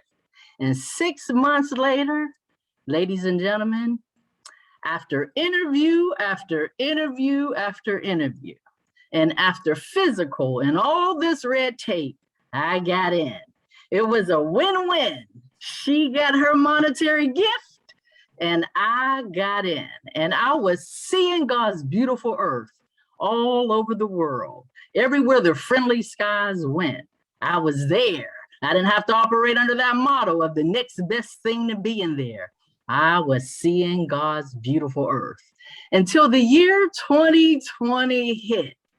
And when that pandemic came, and we all are still feeling the ramifications of it, that pandemic hit and I thought my dream was going to a nightmare. But I realized what Marilyn Monroe meant when she quoted, "Sometimes things fall apart so that better things can fall together." And ladies and gentlemen, that's what was happening for me. Just so happened prior to the pandemic, I bought me a master class ticket to the Wealthy You community. I made an investment in myself, ladies and gentlemen. Yes, it was the first time I sat in this master class at the Wealthy You community, and I remember Kim Coles from Living Single told her story how she went from rags to riches and almost back to rags, but she was able to pivot on purpose. And ladies and gentlemen, that's what I realized I needed to do. This live event actually went virtual because COVID had shut everything and everybody down. So I was watching this from the comfort of my home. And Miss Deborah Owens, she teaches how to build generational wealth. And she dropped that program after that masterclass, and I related it to the oxygen mask on the plane. I was telling people for 25 years, if that oxygen mask dropped, consider your own needs. And ladies and gentlemen, when she offered her 12-month course, How to Build Generational Wealth, I was lurking on that fence for almost 2 years of watching her, and I took that leap. Ladies and gentlemen, you gotta take the leap and invest in yourself. And when I took that leap, she teaches under the framework of mindset, strategies, and execution on how to build generational wealth. And I realized, ladies and gentlemen, that I was flying everywhere, but my money was not going anywhere. It was standing still. And when you focus on your mindset, follow one course until successful, and you pull specific levers and come up with your strategy plan, and you execute and move into action, you can learn the tricks and the tools of the trade of how to build generational wealth. But I realized it was not just for wealth. That mindset, strategies, and execution plan was for life also, and it is for health. When you focus and you follow one course and you make up your mind that you are going to pursue your dream and run after it and stay the course, you too can have every dream that you desire and you deserve. You know why? Because you have greatness in you. Yes, that's Mr. Brown's lesson. That's his quote. You have greatness in you. In my favorite book, Basic Instructions Before Leaving Earth, I gave it an acronym. It tells you, greater is he that is in you than he that is in the world. So know your God-given gift and know that you have the possibility of achieving those. I remember presenting to my wealth coach they had given me a buyout during that 12-month course that I was in. And she told me to take the money and run and reinvent yourself. And she didn't stop there. She said, find your superpower. So I realized that I had to team up with the best motivational speaker on planet Earth. So I tuned in to the Speakers Academy with Les Brown. And now I'm here to come back and tell you that you too can find your God-given gift.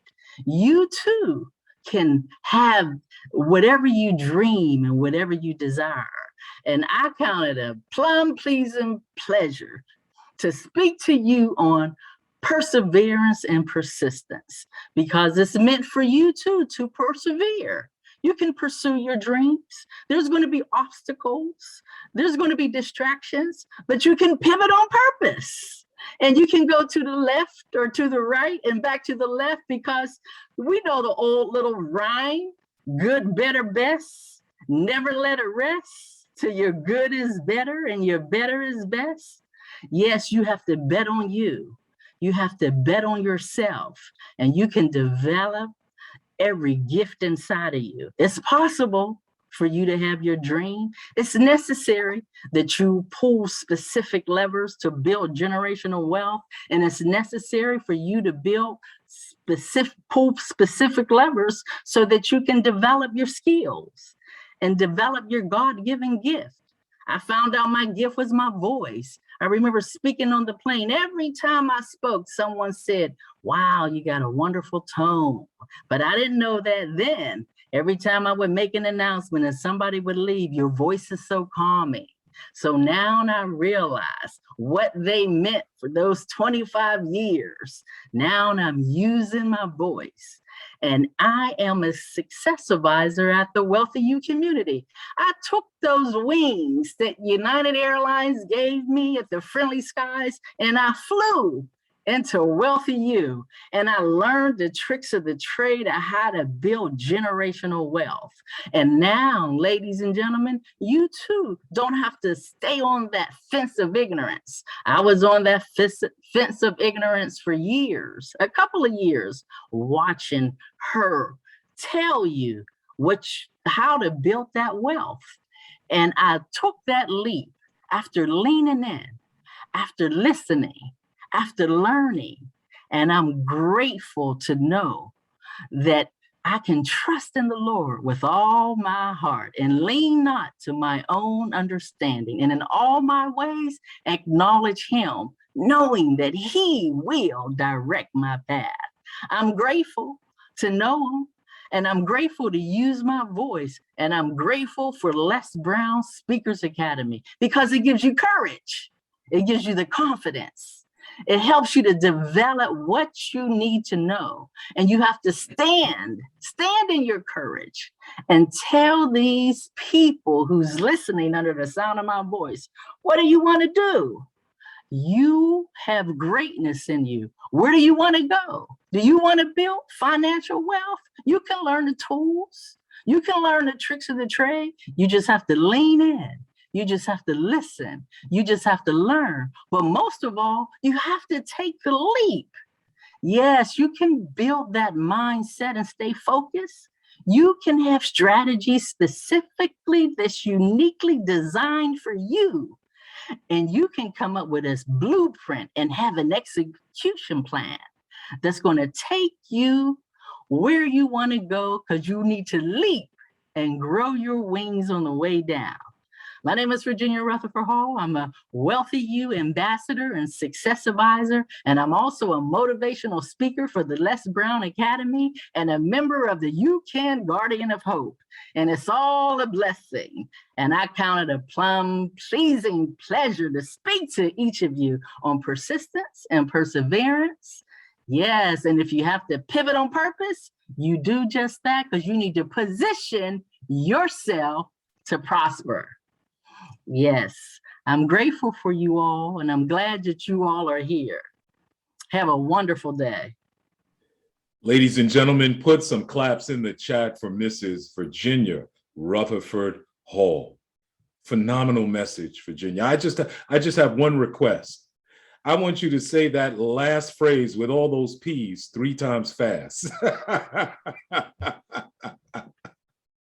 You talked about so many great principles. First and foremost, I'll speak on behalf of the entire audience, our deepest condolences and prayers are with you for the loss of your family member. And you talked about perseverance and persistence. And there's one other P that comes along with those that I'd like to add, if I may, and that's patience. That's patience. Because sometimes we're creatures of instant gratification, and sometimes things don't happen exactly when we want them to happen. You know, God's delay is not a denial. It's not no, it's just not right now. And the key is to not give up, to keep doing that next right thing, as you talked about, with the perseverance, with the persistence. And when things don't go right, as you mentioned, pivot. Sometimes the plan has to make a shift. Sometimes you have to go left instead of going right. So you brought so much value to your speech, and we honor you. Ladies and gentlemen, once again, Mrs. Virginia Rutherford Hall. Moving right along, our next speaker. I love this woman. She is so dynamic. She is such a giver. When I think of this woman coming up, giver is what comes to mind for me. Welcome to the stage, Miss Barbara Mays, a motivational speaker, author, and transformational coach. She is passionate about people living their purpose and their dreams. Once again, ladies and gentlemen, welcome to the stage, Miss Barbara Mays. Thank you so much, Stephen Anthony. Welcome today. I'm so very excited to be here. Friends, I want to tell you that you have greatness in you. You have the potential to do something phenomenal. But if you're not careful, you can dim the light with the familiarity of the gifts, talents, and value that you bring to people. Why? Because you hang out with yourself 24/7. You know exactly what you bring to the table and can assume others do too, which could hold you back and run the risk of calling your greatest attributes common or mediocre. Les Brown says, you can't see the picture when you're standing in the frame. So it's worth it for you to step forward and let us know what your greatness is about. It's worth it for you to get curious about who you really are. It's worth it to discover where your greatness can take you and where your greatness can take others. And it's worth it to overcome every single obstacle along the way. Did you know that when you said yes to your dreams, you also said yes to overcoming every single obstacle that stands in your way? Write this down. Obstacles give you information, not limitations. They also leave clues as to how to overcome them. When I was in the 7th grade, I joined the track team. And at the beginning of the season, our coach let us choose what race we wanted to run. I chose the 100 meters and relay races, but there were some other girls that chose the hurdles. And I could not understand why anyone would choose to run a race with known obstacles between the start and the finish line. As I watched these girls practice, I saw them fall over the hurdles, get back up again, fall, get back up again, fall, get back up again. But as I said, obstacles give you information, not limitation, and they leave clues. Every time between them falling and getting back up again, they were getting new information on how to stay up. The goal was not to fall. The goal was to get over the hurdles and finish the race and keep on going. You see, we must be more dedicated to the goals that we want to achieve than the obstacles that get in our way. And another thing that I notice when I watch them run the race, and even today when I watch the hurdlers run, they start every single race with the hurdles in front of them, and they finish with the hurdles behind them. I started this year, New Year's Eve exactly, with a diagnosis of COVID. But today, COVID is behind me. But in between was information to learn how to overcome that obstacle. I'll never forget that day. I couldn't even spend time with my family to bring in the new year, and I love my family. And as I sat there, isolated in my home, I began to feel the sense of fear. My chest was in pain. I was coughing uncontrollably. But Zig Ziglar said one thing. He said, fear has two meanings. You can forget everything and run, or you can face everything and rise. And I determined in my constitution that day that fear doesn't get to run the show. And I also realized that I wasn't finished. There was goals that I haven't seen. And I want to encourage you. And I want to ask you today, how many dreams and goals do you not yet see? How many dreams and goals are still there to be achieved in your life? So fear doesn't run the show. Your faith runs the show. Your aspirations, your hopes, your dreams, your purpose gets to run the show. And guess what? You're the hero of your own story. So there are three things I want you to say. Perhaps you have an obstacle. Perhaps you're the one that launched out and you got in that middle place where you feel stuck on the step. I want to encourage you, as well as the people who have not even started yet, for the fear of what could happen. We must not let the fear of these days keep us from the success of all of the rest. So I want to give you three things to say to an obstacle. Number one, you're not big enough to make me quit. Number two, I have what it takes to overcome you. And number three, I will be better and even more equipped as a result of experiencing you. So it's a win-win situation, which in fact, Les Brown says it's not over until we win. I want you, here's your homework. I want you to climb every single mountain that's got your name on it, and don't give up. It's thrive o'clock if you got an obstacle that's standing in your way. I said it is thrive o'clock, which means it's time to thrive through.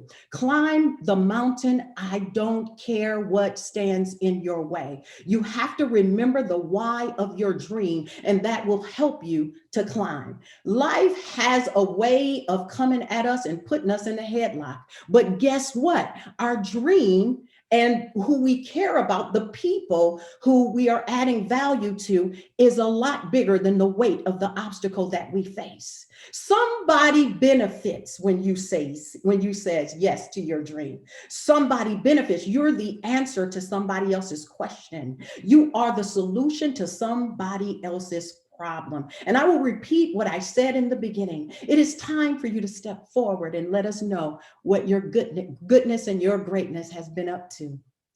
Climb and bring resilience and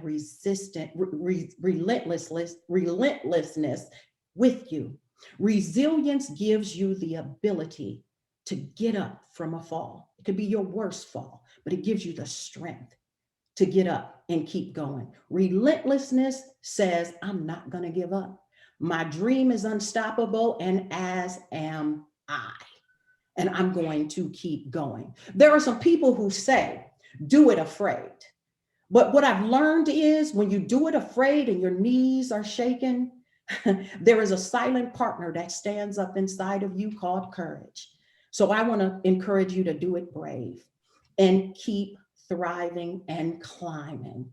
And I want you, regardless of what you feel, and we validate that, and we're here for you. As our mentor and father Les Brown says, we're here. We are the voices that will help you pull through. We are the voices that will help you get over the hurdles, because we've been there before and we still have some hurdles to get over. So with the grit and grime of life under your fingernails. Keep on climbing and get you some people around you who are not afraid of heights, because eagles fly with egos. And we appreciate the valley that we came from, and we understand the height that we have to go. Thank you so much for being here today. My name is Barbara Mays, and I'm here to tell you your Thrive matters. And I look forward to seeing your dreams launch and go live. Awesome message, ladies and gentlemen. It is Thrive 30 and we are on fire. Thank you, Barbara Mays. Ladies and gentlemen, put some fire in the chat for Barbara Mays. I also want you all to go to social media and put hashtag UCAN. Let the world know what a phenomenal event this is.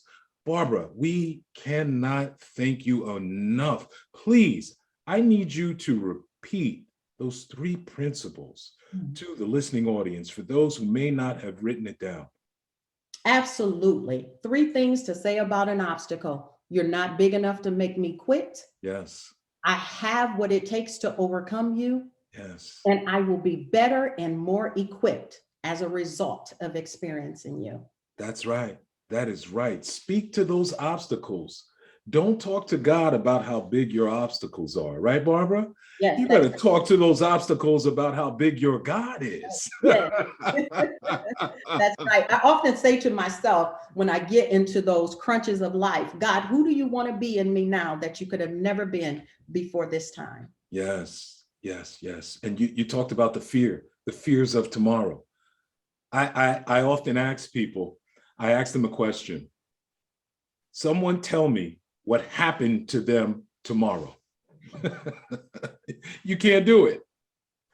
I'll say it again. What happened to you tomorrow? Tomorrow is not here. All we have is today. And we need to live this day as if it were our last.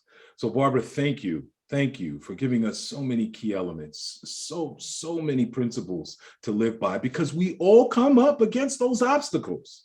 And as you mentioned, life doesn't always show up with lipstick and high heels on. Life can show up ugly. And what do you do when that happens? And you gave us some principles to get through when life shows up that way. So thank you. Ladies and gentlemen, once again, Barbara Mays. Moving right along, we have not been disappointed yet.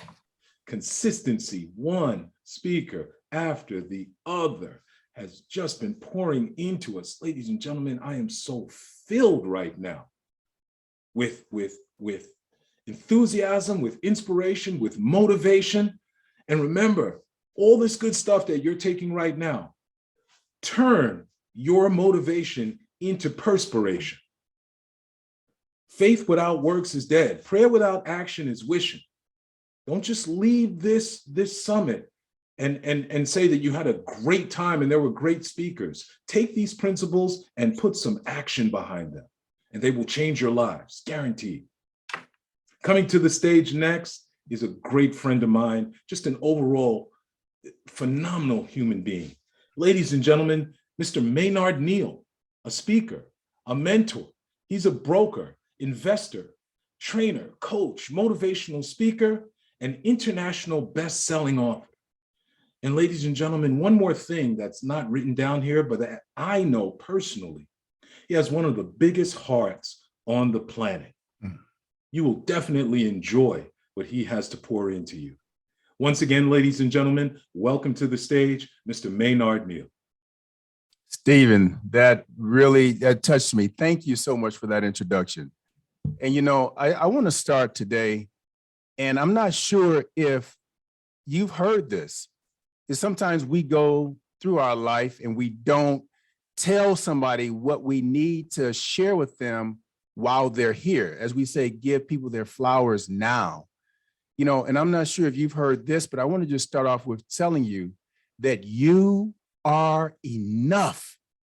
You know, people seek for answers and approval everywhere. We look around trying to help identify who we are. We allow things to define us. Things such as how much money you have, or what level of success have you reached. It's the things that you possess? No. Is it how popular you are? What type of popularity? We look at all of these things to help define us. And we even look at other people when you already are. All the answers are inside of you. And sometimes we allow fear of experiences that we've already went through, and the remnants of that is still with us. Or even worse, is allowing the fear to stop us to go after the things that we want. I'm here to tell you today, don't let fear hold you back, because you got to remember, you've gotten this far. So everything that you went through, you have overcome that, because why? You are still here. Write this down. Don't waste the pain that we face in this life. Turn it around for good. Every battle, every hard place, every dark time, and every painful storm that comes our way, that makes that you so symbolic, because you look at that you, it lets you know, okay, I got these dreams and desires and goals.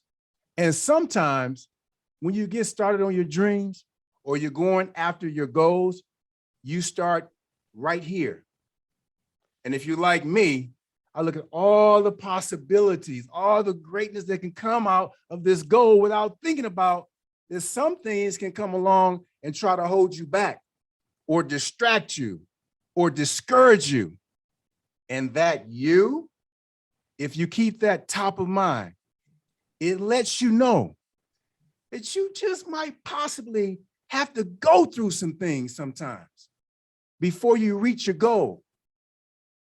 You start here, and there's either a learning curve or there's something that might knock you down just for a moment. It might be for a week, or it might even be longer, but it gives you more strength.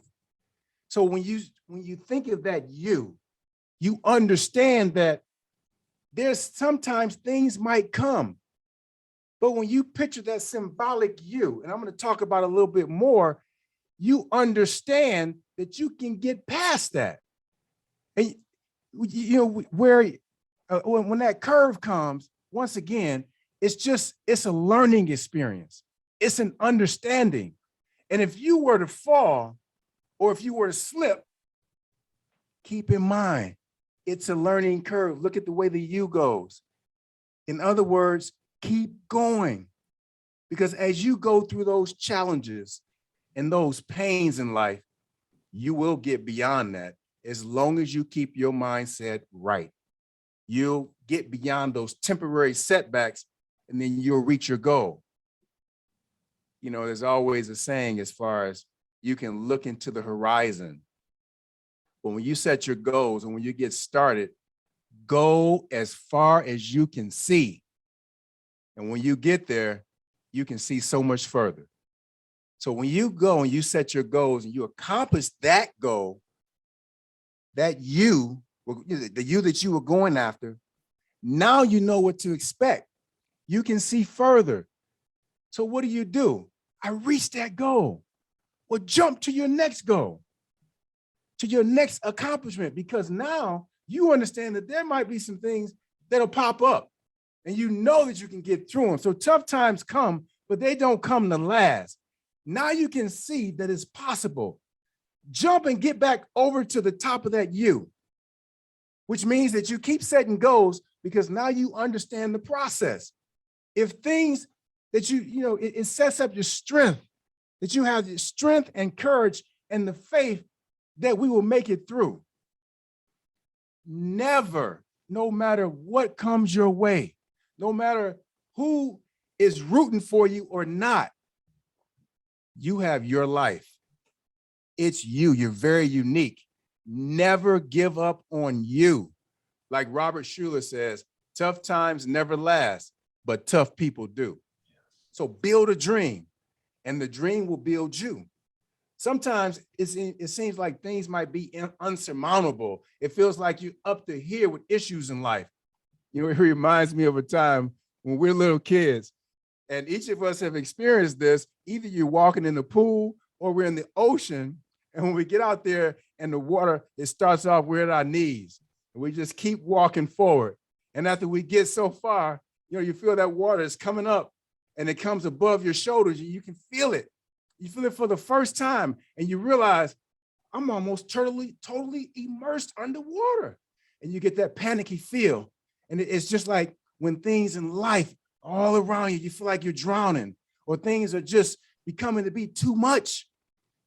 I'll tell you something, just rise above. Lift your head up just a little bit higher than the water. Lift it up higher. Lift it up higher than those things, and just breathe. Because you can get above those issues. And just like when you're in that water, you just start to stretch. And it causes, next thing you know, we're starting to swim, and we get that energy, and we get that confidence, and you get more courage. And then you start doing the backstroke. And some of us learn how to float. But don't give up. Never give up on you. You were born with greatness. You know, it's just like, you know, Udine has said earlier that you lack nothing. I mean, there is so much more inside of all of us, so much capability, so many promises. Tap in and let it out. Believe you can. Take back the reins to manifest and protect that positive energy in your life. Protect your energy. I'm not talking about food or water, but to protect the energy that makes you. The energy is the most precious human resource that we have. Protect it. What's important to remember is that other things that happen throughout your day, as well as people, it can affect your energy levels. I mean, you have physical energy, emotional, mental, and spiritual energy. But give your energy towards things that take you to where you want to be. You know what? I use certain exercises I want to share with you. Make up your own, but take a deep breath. Breathe in good and breathe out bad. Repeat that a few times. You know, Marilyn talked about the words I am. Make you a list that you look at all the time. I am loved. I am protected. God has surrounded me with the barrier of peace and serenity. I speak life into my family. I speak life into my work. I speak life into my vision, because you can. And you see how we spelled that? It's not Y-O-U, even though we're speaking to you, but it's this symbolic you. Learn that you, because it's a ride. You're going to come back up. It's not a point where you get stuck. I want to identify the you can. Before I let you go, you can. The you, it stands for unique, because you are unique. You can be twins and you both have two individual fingerprints. There's nobody on this earth like you. You are made special. You are unique. And then we'll go to the C. C is the contribution. What contribution are we making on this time that we have on this earth? We all are going to leave footprints. Will yours be in sand or in cement? You are affecting people every single day. Take a look at what contribution am I giving? And then you attract to you what you think. Be very careful what you think and what you say, because you're drawing it to you. And then the N stands for, when are we going to do this? Now. Just like Eric Thomas, my fellow brother from Detroit, says, no opportunity wasted. So I'm going to say you can. It's unique contribution that attracts now. I thank you so much for your time. I'm Maynard Neal, and you can. Yes, ladies and gentlemen, put some claps in the chat for Mr. Maynard Neal. Woo, Maynard. I felt your passion, brother. I really, really felt your passion. That you started off so powerful, and I leaned in from the beginning. You are enough. Yes. How many times, Maynard, do we doubt ourselves? Do we judge our insides with other people's outsides, comparing ourselves to other people? Thank you for reminding us that we are enough. God made us whole and made us with a purpose. And we are enough. I leaned in from the beginning with that. And then you talked about how fear can paralyze you. Yes. You know, ladies and gentlemen, I'm here to let you know that the boogeyman is not under the bed. I often tell folks, stop putting worry on layaway. Some of you may not know what layaway is. But back when I was younger, way younger, and we grew up in a modest income household, we didn't have money to buy things right out. So what you would do, you would put down a portion of money to hold that piece of furniture or those clothings, and it was called layaway. And so often we're putting worry on layaway because 80% of the things that we worry about and we fear never even come true. So true. Face those fears, embrace those fears, walk into those fears. The more you walk away, the more they chase you. The minute you walk into them, they disappear. So Maynard, thank you so much for the acronym UCAN. I want you to repeat what that means once again so people can write it down, please. Absolutely. It's UCAN. And guys, we call ourselves the Guardians of Hope, and that's UCAN. U, because you're unique. C is you have a contribution to give to society, to your family, to this world. A is that you attract things to you by the way that you think and the words that come out of your mouth. And then when are we going to take advantage of this? It's going to be the end is for now, because what we have, guys, and Stephen said, you can't tell me what you're going to do tomorrow. And then yesterday is the rearview mirror. We have now. So there's a unique contribution to attract now. You can. That's right. That's right. Thank you, Maynard. And one last thing you talked about. You talk so much about, we are here. We have survived 100% of our worst days. Right. Think about that. All the things that we went through that we thought we'd never get through, think about it. We're not going through them now. But you also made a distinction. There's a huge difference between just surviving those worst days and conquering those worst days. When you get through, take that experience, take that reference point, and reach back and pull somebody else through. That's turning that pain into purpose. So thank you for that, Maynard, and continue to do the great work that you do. You are truly my brother. Thank you. I honor you. Ladies and gentlemen, we're going to keep it moving, but before we do, remember, guardiansofhope.net to get the amazing coaching program that will continue your education, your inspiration, your motivation with what you are getting today. It's guardiansforhope.net. And the second website that I want you to visit is hungryforgreatness.org. It is the Les Brown coaching program to which we are all family members of. And when I tell you, ladies and gentlemen, when I don't use the word family lightly, we have become a family. We have become a support group for one another. It's more than just learning how to craft a speech. It's really empowering one another. So if you want to be part of our family, visit hungryforgreatness.org and become part of the Les Brown community. You won't go wrong, guarantee you. Remember what I said, passing over opportunity repeatedly. We're going to continue with the show. Coming to the stage next is a gentleman that I admire so much, not just his outside appearance, but his insides and his character matches his outside appearance. Ladies and gentlemen, welcome K. Surge, a motivational speaker, coach, and author. He speaks to corporations, organizations, and groups on improving leadership, increasing sales revenues, improving customer service, and getting the best out of each individual. And ladies and gentlemen, I guarantee you, he will pull the best out of you right now. Once again, welcome to the stage, Mr. K. Surge. Thank you very much. Thank you very much, Stephen Anthony. It's a real pleasure and an honor to be here today. We are going to talk today about talent versus courage.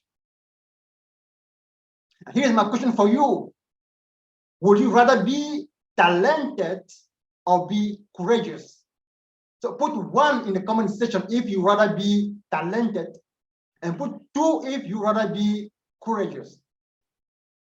And here's my other question for you. Have you ever seen a talented person who is not succeeding in this game that we call life? I had a brother when I was growing up. Brother was very, very talented as a football player.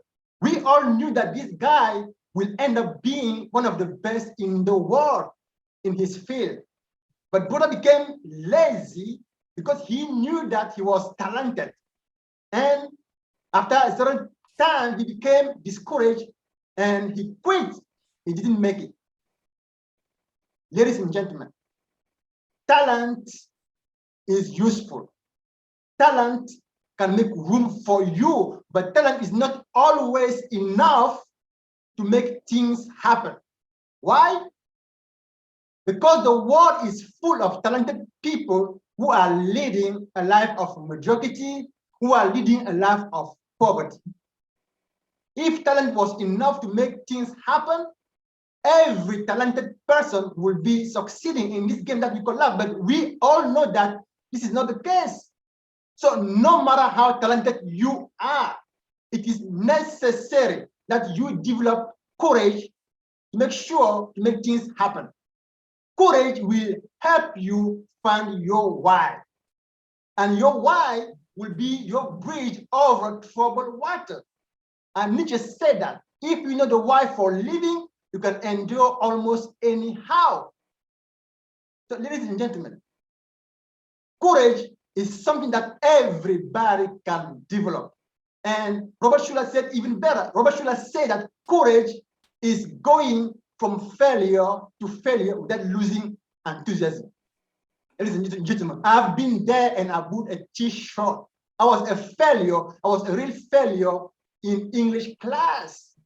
And this went on for 11 years, ladies and gentlemen. For 11 years, every one of my English teachers said that I was not able to learn English.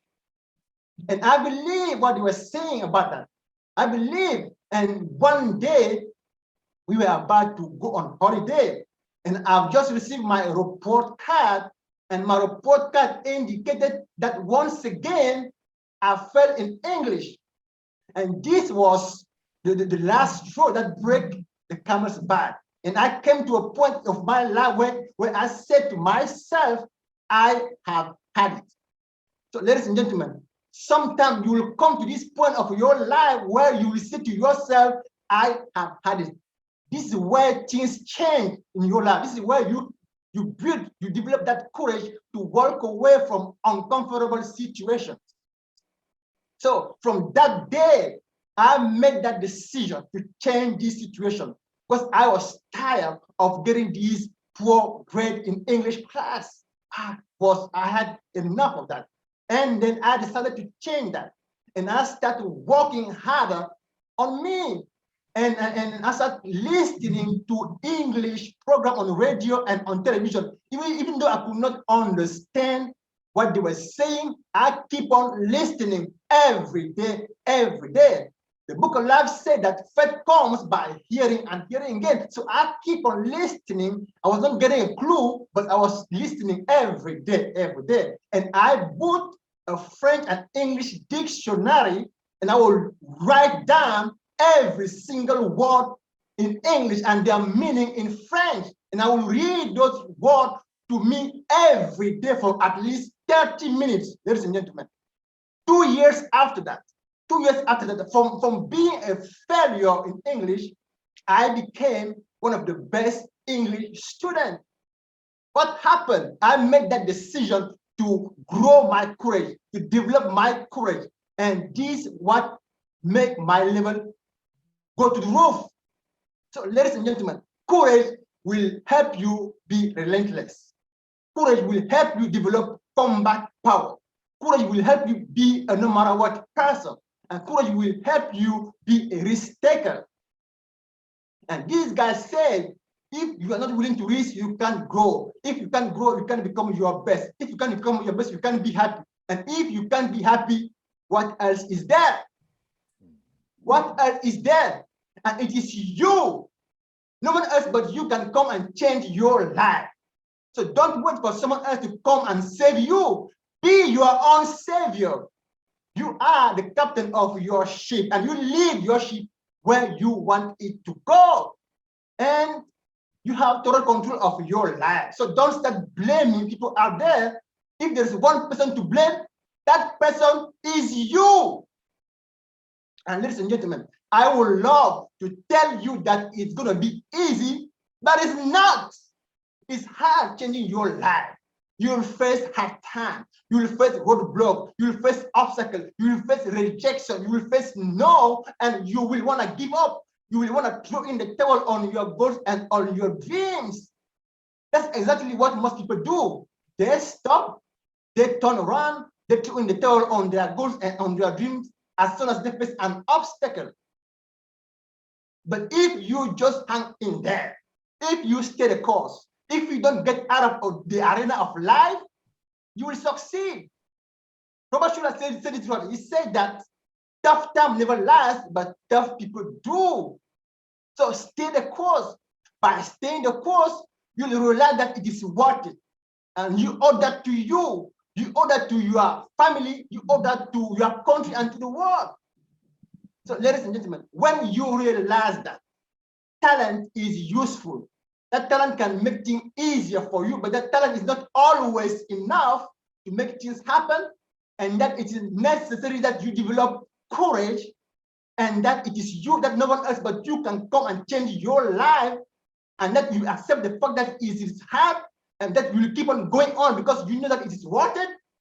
It is done. It is done. Ladies and gentlemen, in this coronavirus pandemic time in which we are living, if there is a moment where you want to be tenacious, if there's a moment where you want to develop stickability, if there's a moment where you want to develop combat power, if there's a moment where you want to be a risk taker, that moment is now. So God bless you. God bless your dream. This is Serge K. That's my story, and I'm sticking to it. Thank you. Ladies and gentlemen, ladies and gentlemen, ladies and gentlemen, please, please, I'm not even going to tell you what to put in the chat. Put whatever you want in the chat, but put something in the chat for this gentleman right here. Oh, man. K-Surge, K-Surge, K-Surge, your story is amazing. You said it from the gate. Talent alone is not enough. Talent alone is not enough. There are so many of us out here wallowing in the bowels of mediocrity, walking around with so much talent and just wasting it. So the time is now. The time is definitely now. And you talked about the why. The why is so important. Ladies and gentlemen, you have to have a why. Because once you commit to a why, once you have the courage to commit to a why, the how don't matter. How you get it done doesn't even matter because you have committed to that why. And the courage to keep pushing forward, even when you can't see what's in front of you, will get you through. So Serge, I want to thank you. I want to thank you so much. And courage, ladies and gentlemen, is not the absence of fear. Fear is a natural, inherent trait. It is there to protect us. So courage is not the absence of fear, but it is the ability to push through in spite of the fear. As I talked about, don't run from the fear, walk into it. It will make you stronger. You know, eagles are one of the only animals on the planet that fly into storms. When storms come, all the other animals run for shelter, but the eagle flies into the storm. And why? Because God created him with a wingspan that would be able to withstand the wings. So everything we need, that talent, okay, that talent that you talked about, we already have. And we are running away from the storms when we need to be going into the storms. Because what happens when we go into those storms? We come out stronger. We come out better. We come out faster. We come out more equipped. So are we flying like eagles or are we clucking like chickens? Big question to ask ourselves. Ladies and gentlemen, once again, Kay Surge. Thank you, Kay. Thank you so much. We are continuing on. Our next speaker, once again, please forgive me. You are experiencing the UCAN Summit presented by the Les Brown Guardians of Hope. I haven't said that enough today. You are experiencing, you are not viewing, you are not attending, you are experiencing the UCAN Summit presented to you by the Les Brown Guardians of Hope. I want you to get on social media and I want you to let your friends know we've still got more. And please sit tight because Les Brown is coming up very soon.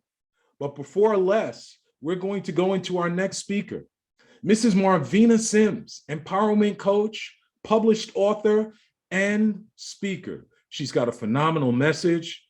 Get your pen, get your pad ready. Ladies and gentlemen, welcome to the stage, Miss Marvina Sims. Thank you so much, Mr. King, for that beautiful introduction. Hello, beautiful people. Listen up, listen up, listen up. I got some stuff to discuss. By show of hands, how many on here are still breathing? Yep. I thought so. Looks like everybody on here is still breathing. So then that means you already know there are going to be so many battles that come up in life. And if you haven't gone through anything yet, like Big Mama says, just keep living, baby. But what's truly exhausting is we don't only fight for what we want in our lives, but we got to fight for what we do not want. So don't just aim to propel or excel in a battle, because that means there's another level.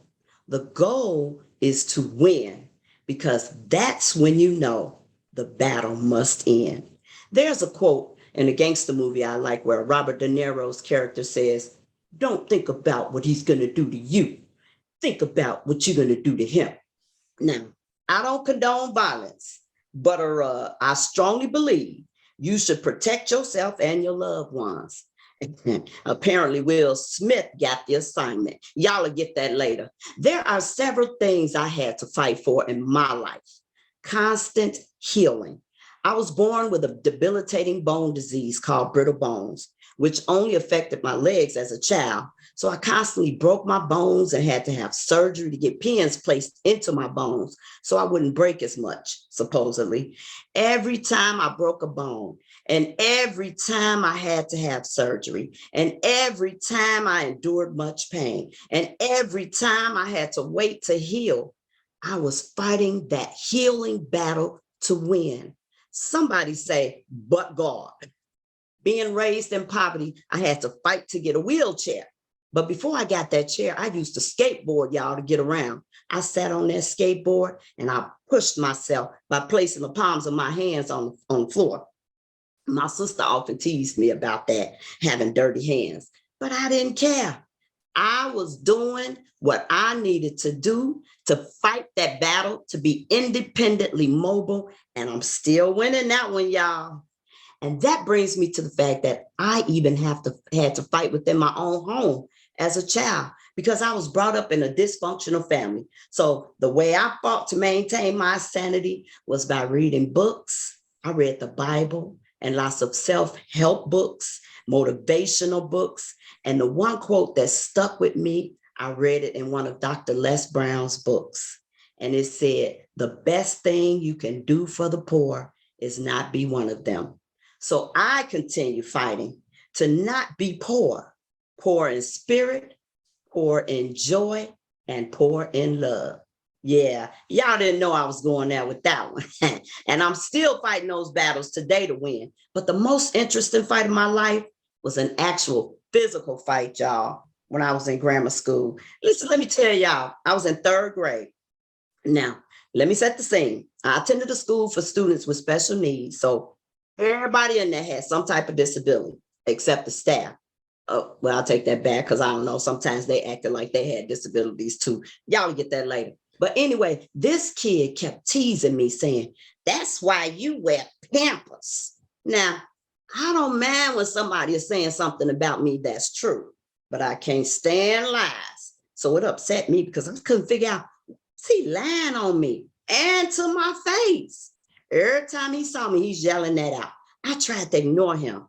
But at the same time, I was sizing him up. This dude, he walked with a limp. He had one decrepit hand, and he had this scar along his head from ear to ear that looked like somebody was trying to crack an egg to eat it, but changed their mind. So since I'm seated, I figured I got leverage, right? And so I figured once I swing and I hit that fool with all I got, he's going to hit the floor. And once he falls, I'm going to get him. I know this already because I would fight my friends and cousins at home. So I knew what I was capable of. So when I finally got fed up with his bantering, I yelled out, "Yo, mama." Now, all my old heads on here, where y'all at? Raise your hands. See, y'all know back in the day, that means I'm ready to fight. So after I said it, I realized I really hadn't thought this thing all the way through because he pointed his finger at me and then he put his fist, this good fist, up to his eyes and his nose and his mouth. He said, "After school." After school? No, bro. I didn't say this out loud, but this is what I'm thinking, right? That's not how I pictured this going. We supposed to do this right here, right now, while I'm sitting down and got good leverage and in front of the teacher so she can break us up in case I'm losing. Well, after school meant I had to be standing up on my crutches to get on the school bus because, you know, the way the school buses back up into the dock, they have to make it so they have to open the back door with the one that's for in case of emergencies. But I was thinking, all this dude had to do, if I didn't have any leverage, he could blow and I would probably break something if I failed. So of course I was totally terrified, but I wasn't going to show him that. So this is just another battle that I was ready to fight to win though. So it's time for us to load up on that bus and we wait on the docks where the bus backs in because we get on through the back. And so I'm ready. Now I'm waiting on the bus driver to come on and open this door, right? He gets there and I'm like looking around. I could see that this dude is trying to get to where I am. So he has to wait because all the other kids are in front of him. But by show of hands, how many of y'all know some things are just out of our control? Y'all know what I'm talking about. But if we're thinking ahead, we can strategize better. So by now I'm squeezing myself into the corner of the door because I'm figuring by the time he gets to me, I can lean on that door for support so I won't fall backwards. And if I do fall forward, I'll catch myself with my hands. So this is my way of strategizing in preparation to fight in that battle to win. So now I want to ask y'all, what are you leaning on for support? Somebody say, "But God." So he finally gets close enough to me and he gets in my face. So I just started swinging, y'all. I'm swinging. I close my eyes and I'm just swinging and I'm swinging wildly like a windmill on crack. Couldn't see, but I wasn't going to stop swinging. I figured if I'm lucky, I'll hit him somewhere hard enough so he'll fall back and leave me alone. Next thing I knew, that good fist came cracked straight in the middle of my nose. Listen, let me tell y'all, I don't know what it feels like to be hit by a metal pipe, but if I had to guess, that punch would have been it. I felt my body sway back, but I didn't fall. So the door got the assignment, y'all. Although that punch temporarily suspended my swing, it did not stop me. I started swinging again. And then here comes the bus attendant breaking us up, talking about, "What you doing? You're the littlest thing out here trying to fight." I'm mad about that now, but I was so glad she showed up then. I was shook up, but when I could finally focus my eyes to see straight, I could see he had a little bitty scratch on his nose too. I smiled because that tiny little scratch let me know that everything was possible. And in my mind, I fought that battle and I won, y'all. So I'm here to remind you, it's the tiny victories we need to celebrate. Don't worry about what life is going to do to you, but think about what you're going to do with your life. Because despite those battles you go through, your goal is to fight to win, because that's when the battle ends. But you know what? You must believe you can win. Dr. Les says, when life knocks you down, be sure to fall on your back, because if you can look up, you can get up. but I've tweaked that just a little bit, y'all. So I say, when life knocks you down, land on your butt. Because if you can sit up, you can still tear some stuff up. I am Marvina Sims, author, speaker, empowerment coach, and queen goddess warrior of We Win Queendom. My spirit showed up here today to either irritate, eradicate, or edify yours. Y'all will get that later. Brittle Never Broken is not only the title of my impactful memoir, but the experiences of all of our victorious lives. This is a daily reminder to everyone all over the globe. You deserve the best. You will only be accepting words of encouragement and uplifting attitudes via validation, confirmation, and revelation. Because when women empower women in need, we win, y'all. God bless. Ladies and gentlemen, I want you to put some fists in the chat for Miss Marvina Sims. I love that story, Marvina. Thank you so much for that. And you asked us the question, and I'm going to answer it. When we have time to fight, when we are faced with a fight, who are we leaning on? Well, I'm leaning on you, Marvina, because I love your feistiness. Thank you so much for what you talked about. You talked about that fight, and you have to have the fight. But you talked about fighting smart. And with the preparation, thinking ahead, planning, not just acting on impulse. So I love your message. I so love your message. Thank you, thank you, thank you. Let me ask you a question. Was there any feedback? Did he come back with his cousins because he had that scratch on his nose? No, that scratch did, and he left me alone after that. I love it. Thank you so much. Ladies and gentlemen, once again, Marvina Sims. Give it up for him. Put those fists in the chat. Yes, yes, yes, yes, yes, yes, yes. Oh man, this is an amazing day. I am so full. I know that everyone on this summit has been poured into. You can't tell me you haven't. And yet there's still more. We have saved the best for last. But before I bring up our esteemed leader, I want you once again to remember guardiansofhope.net. Go there, get this phenomenal course, Overcoming Obstacles. It contains 4 modules, 20 lessons, and in each lesson, there will be additional resources and exclusive videos from the UCAN team. So you can take Marvina home. You can take Maynard home. You can take K-Surge home. You can take everyone home and continue to experience and get poured into to build your life into a life worth living. Ladies and gentlemen, please, once again, guardiansofhope.net. That's where you go to get the course. Please, it will enrich your life, guaranteed. And yes, it's cliche-ish, but it's true. We have definitely saved the best for last. You know, when I think of this individual, I think of someone who has truly, truly, truly made the most out of their life, made the most out of their God-given ability, and has now understood the assignment that it's not about him anymore. It's about giving back to the world that he has done so freely for the last 50 years. Ladies and gentlemen, there may be disputes, there may be arguments, there may be disagreements about who's the best. There is no disagreement in my mind. There is no other. Ladies and gentlemen, please welcome to the stage the greatest motivational speaker on the planet.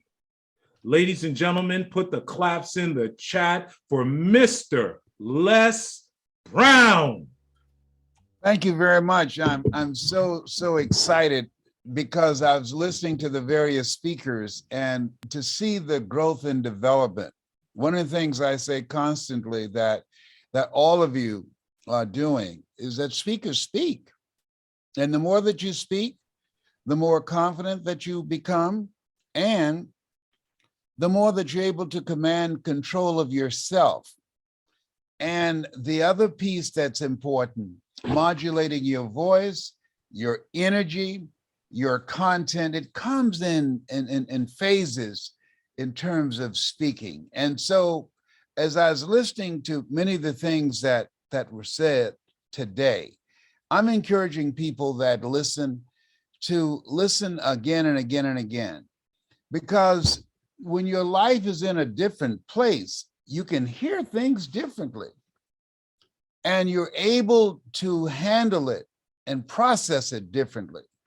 And the biggest thing that I feel that cause and contribute to people dying unlived lives is they stop growing.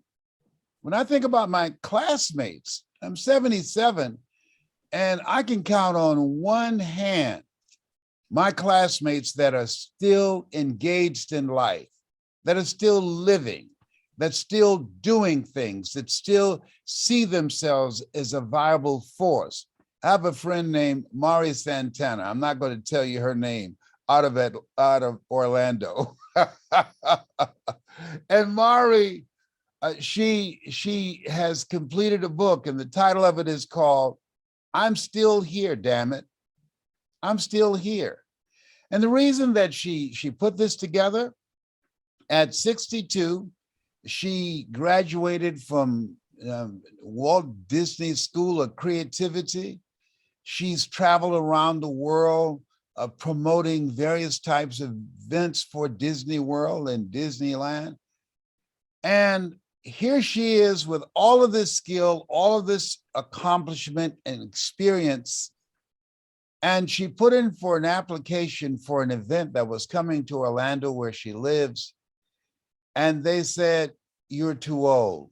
They got someone with less experience and don't have the same skill set because she's 62. I knew how she felt. I had someone who believed in me and said that I enjoyed your talk show and took me around to various studios, and they said, "You're too old." And so what she's saying is, hey, don't judge me based upon my age, judge me based upon my ability to produce. But there are other people who joined me. When I was told that I was too old, I could have started my own production company, but at that time, I did not. I just wasted a lot of time talking about what they said to me, as opposed to asking myself, what are you going to do with this? Well, what I did do with it, I went back to speaking. And I think that it's very important for you to have what I call several opportunities to use your talents, abilities, and skills, so that if someone says no to you, you can say yes to yourself. And this is what these speakers have done and are encouraging people, and millions of people around the globe whose lives have been disrupted by the pandemic. Say yes to yourself, yes to your dream, yes to the potential that you have within yourself. Be willing to push yourself, to stretch yourself, to find something that you will focus on and put the effort on, and do it so well that you can't be ignored. And the opportunities now are greater than they've ever been before, because this new normal where we are, it's not going to level out. It's just going to intensify. And the people that are growing continuously, that are upgrading their mindset, their skill set, their relationships, expanding their vision about what's next, what can I create for this place and space where we are that will increase my value and still allow me to be of service. And these speakers, that's what they're doing. When you think about Maryland, you think about Maynard, when you think about the things that we've heard today, there are people who have just given up and say, well, I don't know what to do. Okay, good. Figure it out. Don't stop. Don't give yourself a pass to be depressed. It's not over for you. You still got a pulse. I know a lady out of Dallas, Texas. She was a quadriplegic and blind. And she built a multi-level marketing organization earning 6 figures. She had hired someone to dial the phone for her and put the phone to her ear so she can talk to people and recruit people. She couldn't get up and pick the phone up because of the paralysis that she suffered from, but she refused to stop. I talk constantly about Rabbi Itzi, who can only move his eyes. He taught himself how to read and control a computer with his eyes because he has ALS, a neurological condition. And here's a man that was a speaker, that could sing, that could dance, and that crippling disease changed all of that. All of that. And he didn't waste time being depressed, asking, why me? Why did you do this to me, God? And we're human. And sometimes we do ask those questions when things happen to people that we love and when things happen to us. You wonder, come on, Lord, can you pass this cup to somebody else? You need some names or email addresses? I'm just trying to make a difference in life. I'm trying to serve you. And so this thing called life, it's a mystery. And we don't always know what hand we will be dealt. But here's what we do know. What we do know, that we have the ability, based upon what we've seen, based upon the stories that we've heard, based upon the advice that we've been given from people who've been there, done that, and bought the t-shirt, that we have the ability to rise above that. We have the ability to say, no, this is not going to define me. No. You can become defiant, get an attitude that I'm going to make it some way, somehow, no matter how bad it is or how bad it gets, I'm going to make it. And so to those of you that have been listening to these speakers, when you have events for your organization, for your churches, for your schools, for the corporation that you're looking for, these speakers will be great candidates because they're working to continuously upgrade their knowledge, their abilities, and their skills to provide not just information, but to create an experience with their story and with their knowledge that will allow you to have a vision beyond the adversities that you're facing and connect you with the power that's in you, that you are more than a conqueror, that you have authority and dominion over the things that you are facing right now. And all of us at different points in our lives, we're going to be there. It's called life. As Dimple says, if it ain't one thing, it's another. And so I want to say congratulations to all of you. I say you don't have to be great to get started, but you have to get started to be great. And you are far ahead of people who don't take the time to be in a community of other like-minded speakers and working and sharpening your skills. And what I love, every time we do this, each speaker gets stronger and stronger and stronger. It's just a natural thing.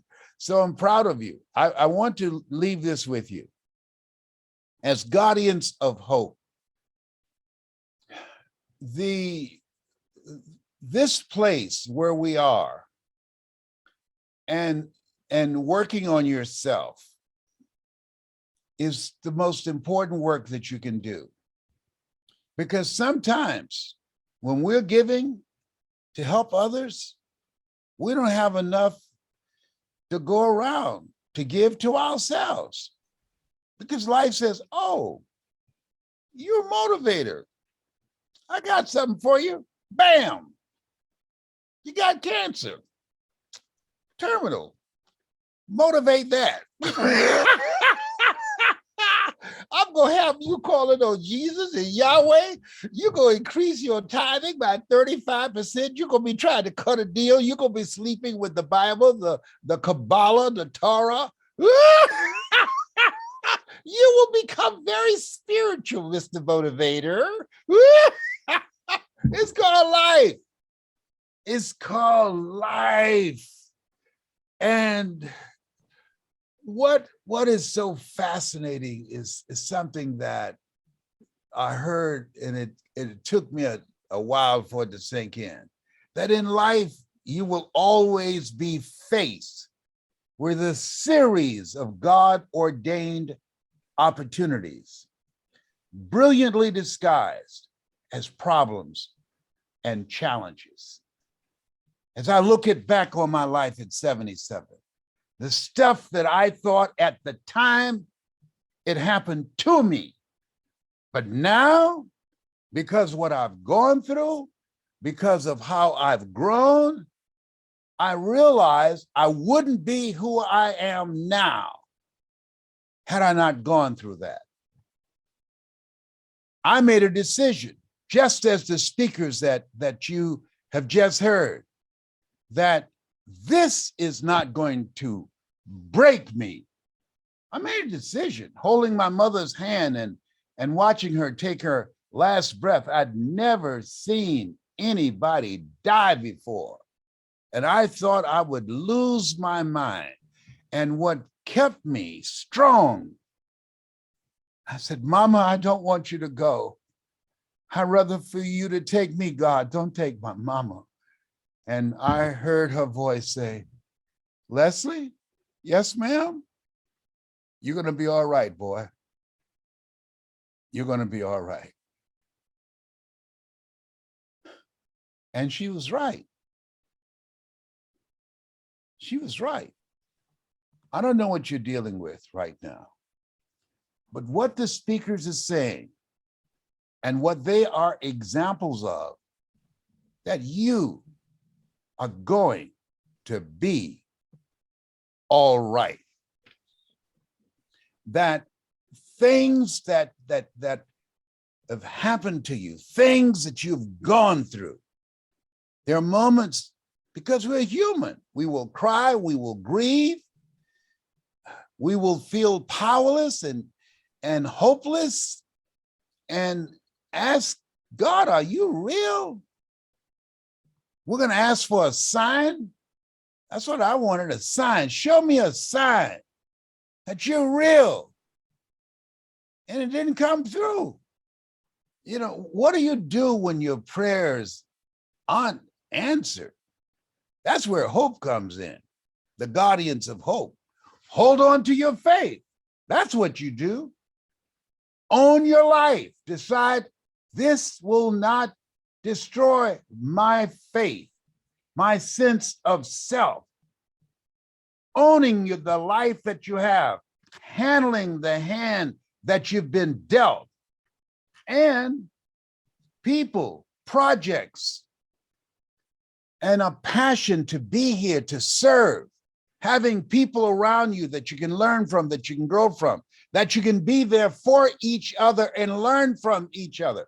Can't learn in a vacuum. This thing called life is difficult. You can't do it by yourself. You need somebody that can be in your ear. And that's what has happened for me. When I've been going through some stuff, and the speakers that you just heard, they motivated the motivator. People ask, who motivates the motivator? My family. And I'm not just talking about my blood family.